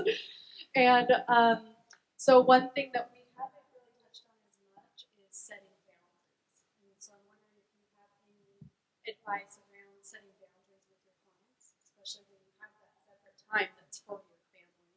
How do you communicate with them to set boundaries? I did kind of answer it in one of the questions, and it was. Nothing is that important that you have to do it right then. And you have to kind of let go of being the people pleaser that it'll just say yes. If there is someone that wants to meet you right then and there, you can figure it out. Hopefully you do have a support system that someone can help you out. But just not being so much of a people pleaser, I think, is a big thing. And then I can't remember what I said earlier, but it was, it's okay to not say yes right now. Like, it's okay to put them in their own time slot, and then managing expectations. Like, I am going to call you tomorrow is okay.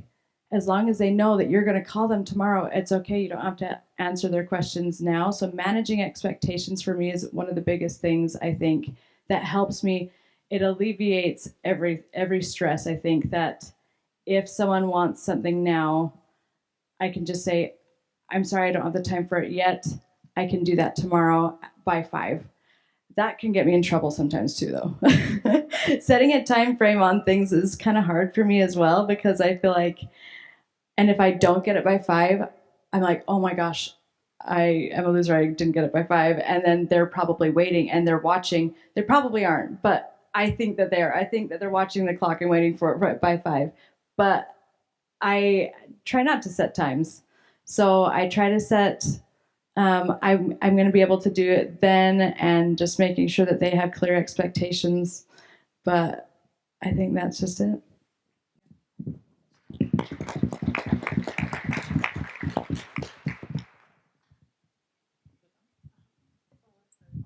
Can you guys hear me? I want a light to flick. Say, you're on. When you start managing boundaries, what I found was, and it's all, and most stuff, you're right, can wait until whenever you set it. What I found hardest was managing my brain. So I would nowadays get a text, like I've got a deal right now that I'm like, ooh, and I see a text, and then my brain goes into a funk kind of. And so I'm like, well, I got to find out what they mean. Like, is this still falling apart? You know how you start catastrophizing? Well, what do you mean this and this? And meanwhile, you're with your kids or whoever you're with, and you're like, I don't want to be with you right now. I need to call Valerie and find out what the hell's going on.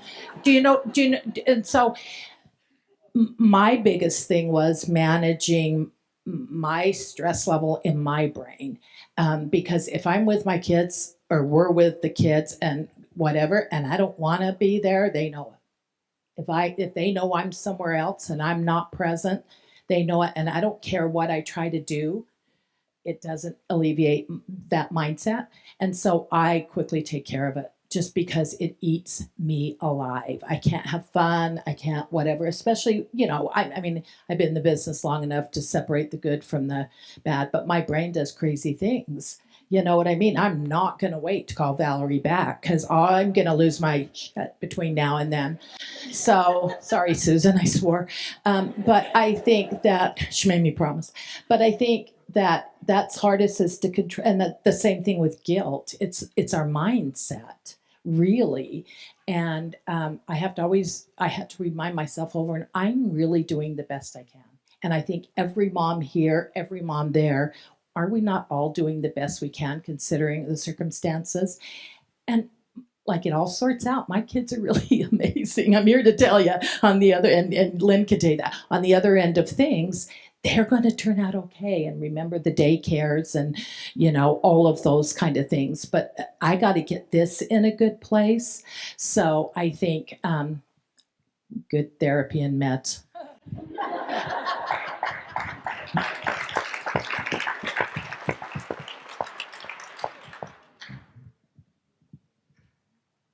Okay, I'll go really quick. I think the biggest thing, so I'm gonna go a little hippy dippy on you. Massage therapy, we talk a lot about boundaries, self-care, inward looking. At the end of the day, it all comes down to expectation. And so if I can clearly communicate to my client, whether they're buying a home or I'm helping them heal an injury, I can only do so much. I need you to actually act as well. And so when the person doesn't look at me as like their savior, oh, Jesse's going to be the one to get me the house. Jesse's going to be the one to close the deal. Jesse's going to be the one to make my financing go through. I can't do all that. I can communicate to my upwardmost point, but I can't be the fire putter outer. Like that's not who I am for everything. And so I kind of have to tell them like, okay, you guys, this is what I'm going to do in everything in my power to do this. If there's an issue that you think I can help with, let's talk it out and we'll see where we need to go to solve that problem. But I don't want people looking at me as what, like I said, like the fire putter outer, because then when something does go wrong, it might have been in left field and I'm over there like eating popcorn in the stands, not even involved in it, but it's my fault. And now I've got that guilt put on me. It's going to affect my business. And the other side, I don't want people to dislike me because of something that I felt was out of my control. And if you don't communicate that at the beginning, then that's where you're going to start to have issues with boundaries. People try to push the envelope with what they're going to get you to do, what you might think is ethical, anything like that. So, I definitely think you need to have accountability for yourself and for your client. And you need to clearly communicate that on day one when you're signing that listing agreement or you're signing that buyer broker agreement. This is what I will do for you. Let me know if you think I can help in any other ways and we'll talk it out. And that applies with motherhood, right? Like you don't look at your little kid and then be like, I could stop her from touching that stove right now, but like maybe I should let her learn a hard lesson. Like you're not going to do that. You're going to tell her, don't touch the stove. And, the communication is the key to everything. And so I feel like boundaries cannot be set unless you say where you can only be and then have them say that likewise to you. So you both know where everyone is at.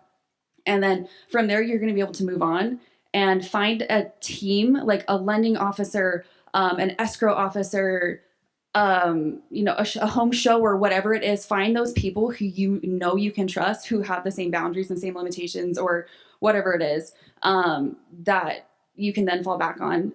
And that's going to help your boundaries be more established as well.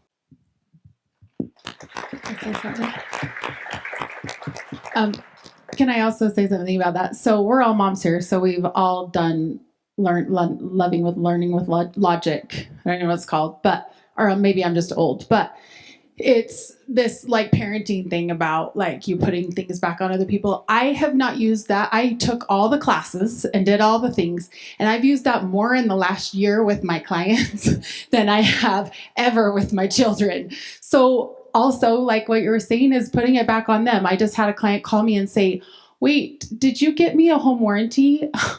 I'm like, yeah, I sent you all the information on it. Did you get that? Like saying, what are you going to do about that? That's a bummer that you didn't get that. Here's the title. Here, like this is something that you also need to do. Kind of giving them something to do and say, oh yeah, that's a bummer. We didn't quite do that. What you gonna do about it? Like you can help them and give them communication, but also saying, oh yeah, that's a rough one. You don't like that house.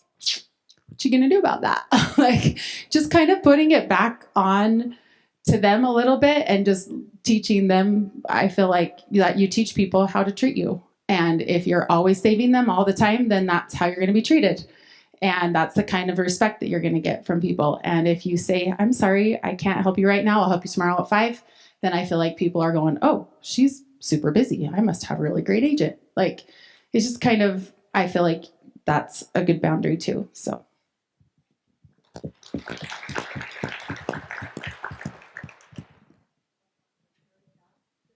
Because when you said boundaries, I think part of me thinks like time management boundaries, but I think another really important part of boundaries is like a personal boundaries.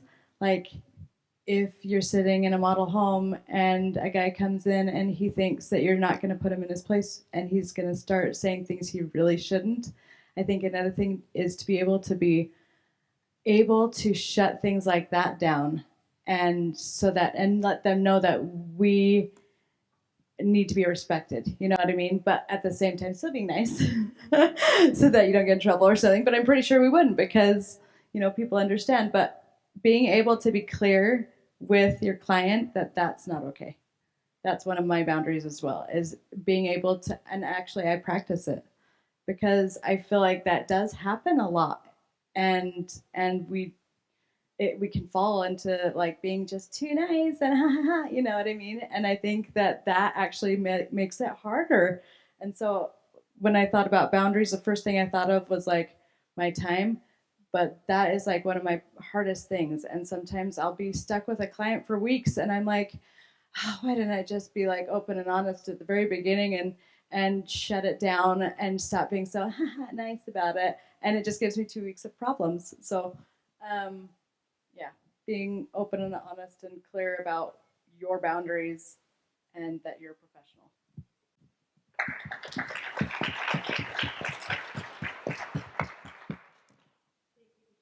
Really quick. Okay, so pretty much all what they said too, like with the culmination, But also training your clients, I think, is huge. Is training them your boundaries. So if someone's going to call you at 9, 10, or 11 at night, I'm not answering my phone. I used to all the time, but I think if you answer your phone, then that expectation is, oh, I can call her at 10 o'clock. She's going to start answering her phone. So I think really just setting the expectations, even when showing houses, I say, hey, listen, it takes typically 5 to 6 houses before you'll see, for us to find the one. Setting that boundary up. I'm not going to sit here and show you a bunch of houses. This is, how it goes. I think really training your clients is going to help to set those boundaries.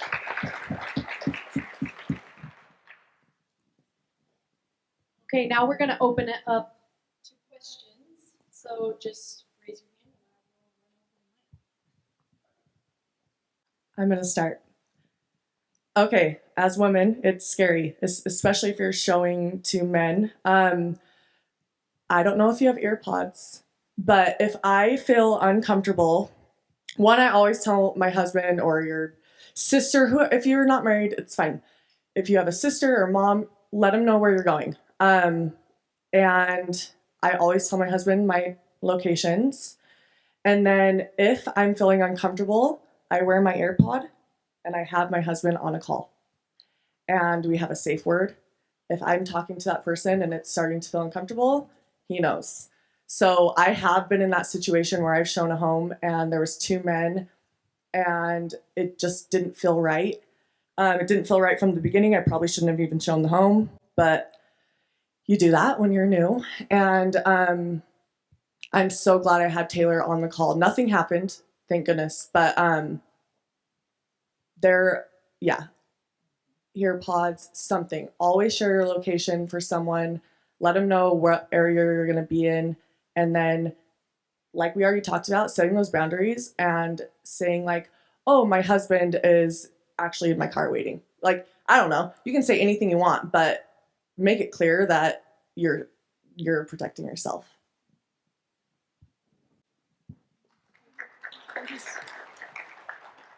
Yeah, that's very good. And I do the same thing. First, I have my assistant go with me on the first showing if I don't really know who it is. Second, we always had kind of a code word for our office at my old brokerage and at this one, that if somebody's texting you, please send me the green file, then they're in trouble and you need to help them. And so just 2 things that we did. I always tell my husband if I'm going somewhere and I don't feel comfortable and I share my location, and it's kind of a joke. I'm like, well, if I don't show back up, here's where I was, but no. But if I do feel uncomfortable and I'm by myself, that's what I do. Or I make a member of my family ride with me in the car for the first showing. You can't be too careful. You just really can't, and it's not worth it.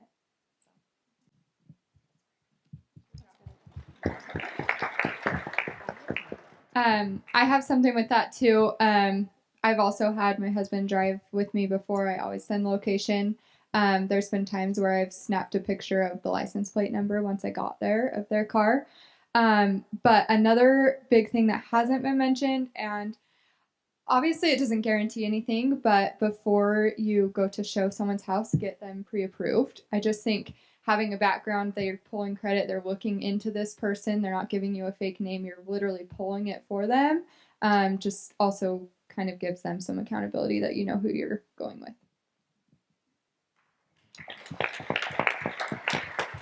I actually used to sell cars too, and I know what you're talking about, and it's terrifying sometimes being alone in a car, sometimes for a long test drive. But houses are the same, and so I actually think about it all the time. I found a necklace that actually, if you push it, it's kind of like one of those like the fall help me necklaces, but it's like you push it and it will send your location to the police, but you have to like hold it twice. I mean, did a real estate agent come up with that? I don't know, but I want it so bad. I don't have it yet, but I want it so bad. And then I do carry mace, and I worry about it all the time. And so, any other ideas? I want that necklace.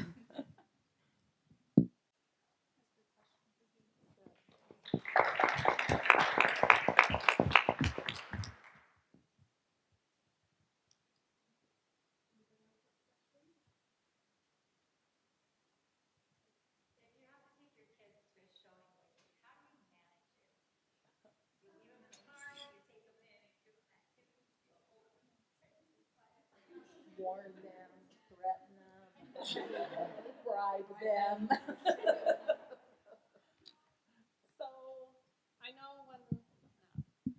So when I did it with my little one, it depends on the age. When she was smaller, and a lot of the clients I help have kids because we work with a lot of people that are similar to us. So the kids would just sit there in the living room and play together, or they would bring the iPad and sit in the living room and watch an iPad. It's not that bad as it seems, or at least it wasn't for me. Definitely there was times when she'd walk around the house and she'd grab stuffed animals and take it with her, and I'd be like, no, or jump on beds. I'm like, you can't jump on the beds. But it is what it is. I had no choice. I was a single mom doing the best I could. So you work it out.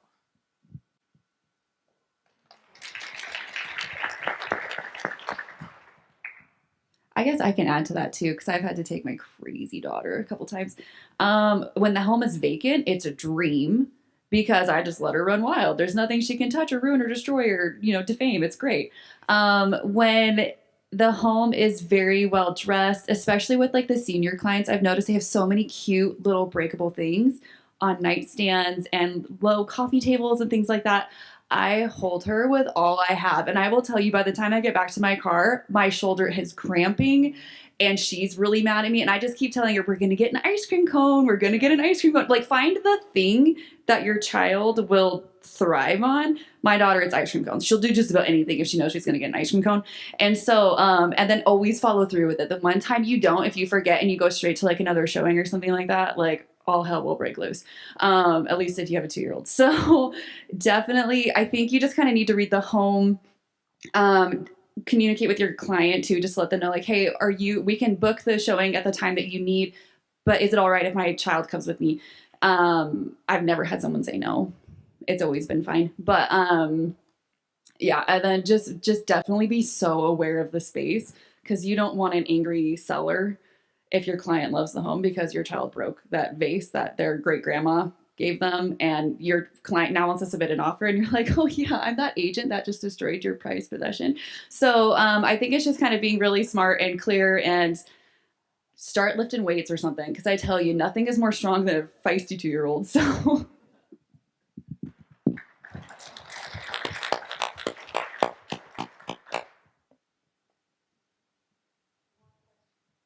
Can I say something about this?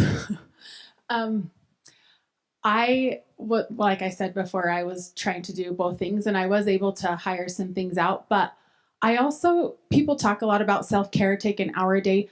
Sometimes they take a whole day. Like when they're at school, it's like, okay, I'm just taking this day. Like yesterday, I watched Dynasty for like 6 hours. And I'm sure I had phone calls to make, but I just decided that it was my day. And I just watched thing after thing after thing, and it was awesome. And now I want to be in a dynasty. But I just was like, no, I'm going to eat a bag of potato chips. I saw the end of the bottom of that potato chip bag while my kids were at school. And I just said no. I didn't answer emails. I'm sure I'm going to go home today and be like, oh no, why did I do that yesterday? But I feel so just like, sometimes it's like, needs to be more than just an hour. Sometimes it needs to be that time where like, I'm going to take a whole day and just do something not productive, and it'll be okay. Like, it's amazing. Nothing crashed or burned or died. It just was a thing. Like, it was okay. So I know I talked about grace, but just giving yourself that time, and it's okay. Like, I feel like that helps me with burnout, and then I can just get back on the train. But sometimes it takes longer than just 1 hour or 15 minutes or whatever, because that would create burnout for me. I need like a marathon, Netflix, and potato chips. So I here lately have been adhering to the mantra, kind of live your life by design and not by default. And what that means is you really need to plan out. You have so many things that you're juggling, 4 kids, their ages, you're working, you have a lot on your plate. And the only way you're going to be able to get through that is say, okay, what income do I need to make next year? What has to give? So if I need to make this much income, How can I get this done in the 3 hours that I have? Because there's solutions to it all. Like, we are some of the most, like, there are childcare solutions. I mean, there's ways to figure it out. You got to sit down, write out your business plan, write out how many days a year you're going to need not to burn out that you have just for you. Write down how many vacations you want to take your kids on. Write down what your budget is, right? And you'll know how much money you need to make. And then you just plan it out and find solutions for each of those problems. Whether it's hiring somebody a couple hours a week to drive your kids places, or whether it's hiring someone to show the houses while you drive your kids places. You know, everybody's going to have a different answer for what's right. And you just have to sit down and design your life. Because if you're doing it by the seat of your pants like I used to do, it's all going to fall apart and you're going to be so burnt out. Your health is going to go. Everything's just going to go. And so you definitely just want to design your life. That's what I would say.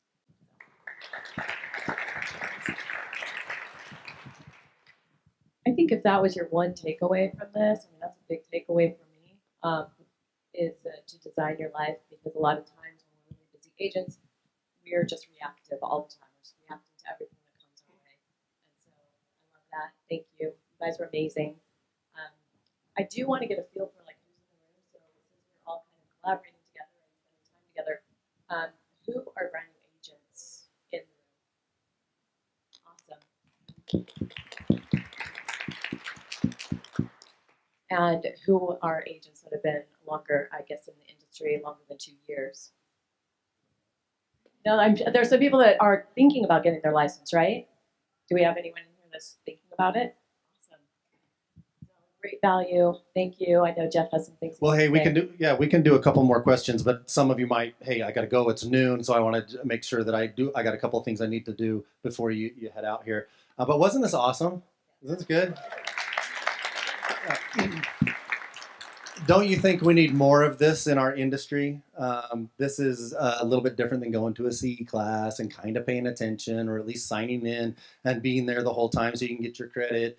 I like it, and I've told all these ladies this when we were talking before, that I like this a lot better than a class, an instruction. You're listening to one person, you're learning. We need that. That's a given. That's a basic, foundation of what we need as real estate agents. But this collaboration, I think you guys will have things in your head leaving here that wouldn't have happened otherwise. So do me a favor and click on that QR code on the back of that flyer I was showing you. It's in your bag. You don't have to do it right this second. There's only 3 quick questions. I want to know what your takeaways were from this. I want that feedback. We also our next event is a couples panel. Couples that work together in real estate, kind of a unique dynamic. Won't apply to all of you, but you might know somebody that it does. But on that questionnaire also is, we're going to be doing this again. So I want to know who you were thinking of, and maybe it's yourself, that you would like to see up on a panel like this, because we're doing these quarterlies. And this is how it happened. I was sitting in one of these stools earlier this year on an investor panel. Lynn and I started investing when we were really young. We have a nice portfolio of real estate.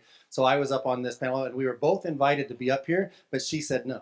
And I said yes. And she was sitting down in here, squirming in her seat because she had stuff to, like some of you probably, right? I got something to say. I got some value I can add to that. And I was up on here. So the takeaway for me was, I'd said no to a lot of opportunities for a long time, and I just figured, you know what, I'll say yes this time. And it was a good experience. People were inspired. They came up after and they talked to us, and she got the same takeaway out of it because she wished she had done it.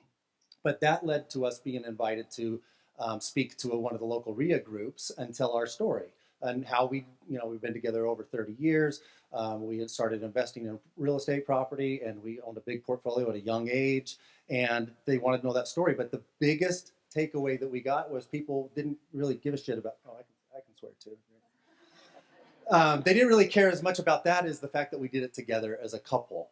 And so the first discussion panel we did like this was at the Salt Lake Board of Realtors, and it was of couples that work together in real estate. And just, again, like you guys are doing right now, just bonding, right? Meeting other people that are in your situation, you instantly have that common ground where you can establish a relationship from that. So please fill out that questionnaire. We're going to be doing this again. You guys are awesome. Thank you so much. Before we go, and if you guys can stay, we can do a couple more questions, or we can just kind of casually come down here and meet these. But I want our sponsor to come up here because she has a giveaway for somebody.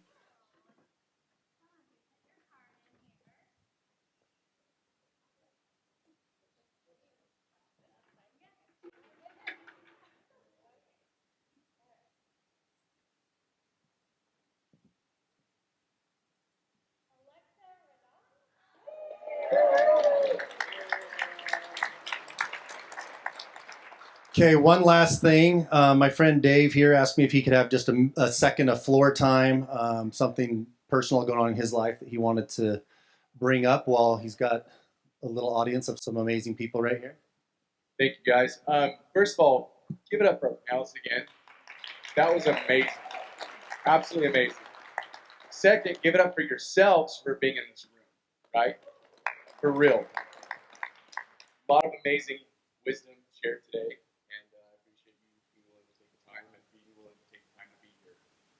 So this family on the screen is actually the family that lives in our community up in Oakley. They were on their way down to St. George and were in a really bad accident. The mom was killed in that accident, and the husband Casey had broken his back, and the son Chet had broken his back as well.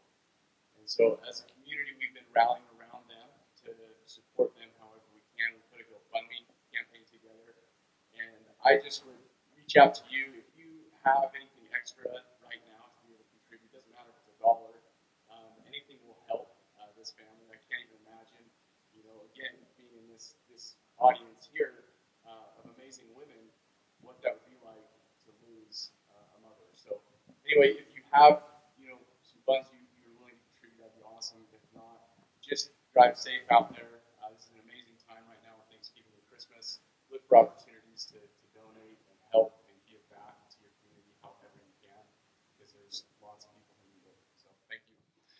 Thanks, Dave. That was super appropriate to let him do that because, as you notice, we're combining all of our events that we're starting to do now as a team with a charity. So thank you so much for bringing the toys. That's going to make some, kids that wouldn't have had that otherwise very, very happy. So thank you for participating in that. Our last event, we raised over 3,000 pounds of food for the Utah Food Bank. It was really awesome. So our couples panel is going to be in February. On the back of that card is our top golf event that's going to be in March. If you want to kind of get to know us and see why we're creating a better agent experience and doing these kind of things, we want people to know that we're more than just about real estate, right? We give back to the communities, and we don't talk about it on social media to say, look what I did and look at me. It's not an ego thing, but we want to inspire, just like these ladies have inspired you. I know you got inspiration from their comments, their stories, and the wisdom they had to share. But we want to do that to inspire other people. Say, you know what, I meet a lot of people that say, I want to get more involved in that, but I just, time goes by, days just tick away. But when they can team up with you as their agent or whatever, and say, I want to come along your ride with you, then that's what it's all about. So let's keep inspiring. I don't know, it's up to you guys if you want to do a couple more questions, or if you want to just break right now and just, why don't we just casually just call it? Thank you again for coming. And please come and network.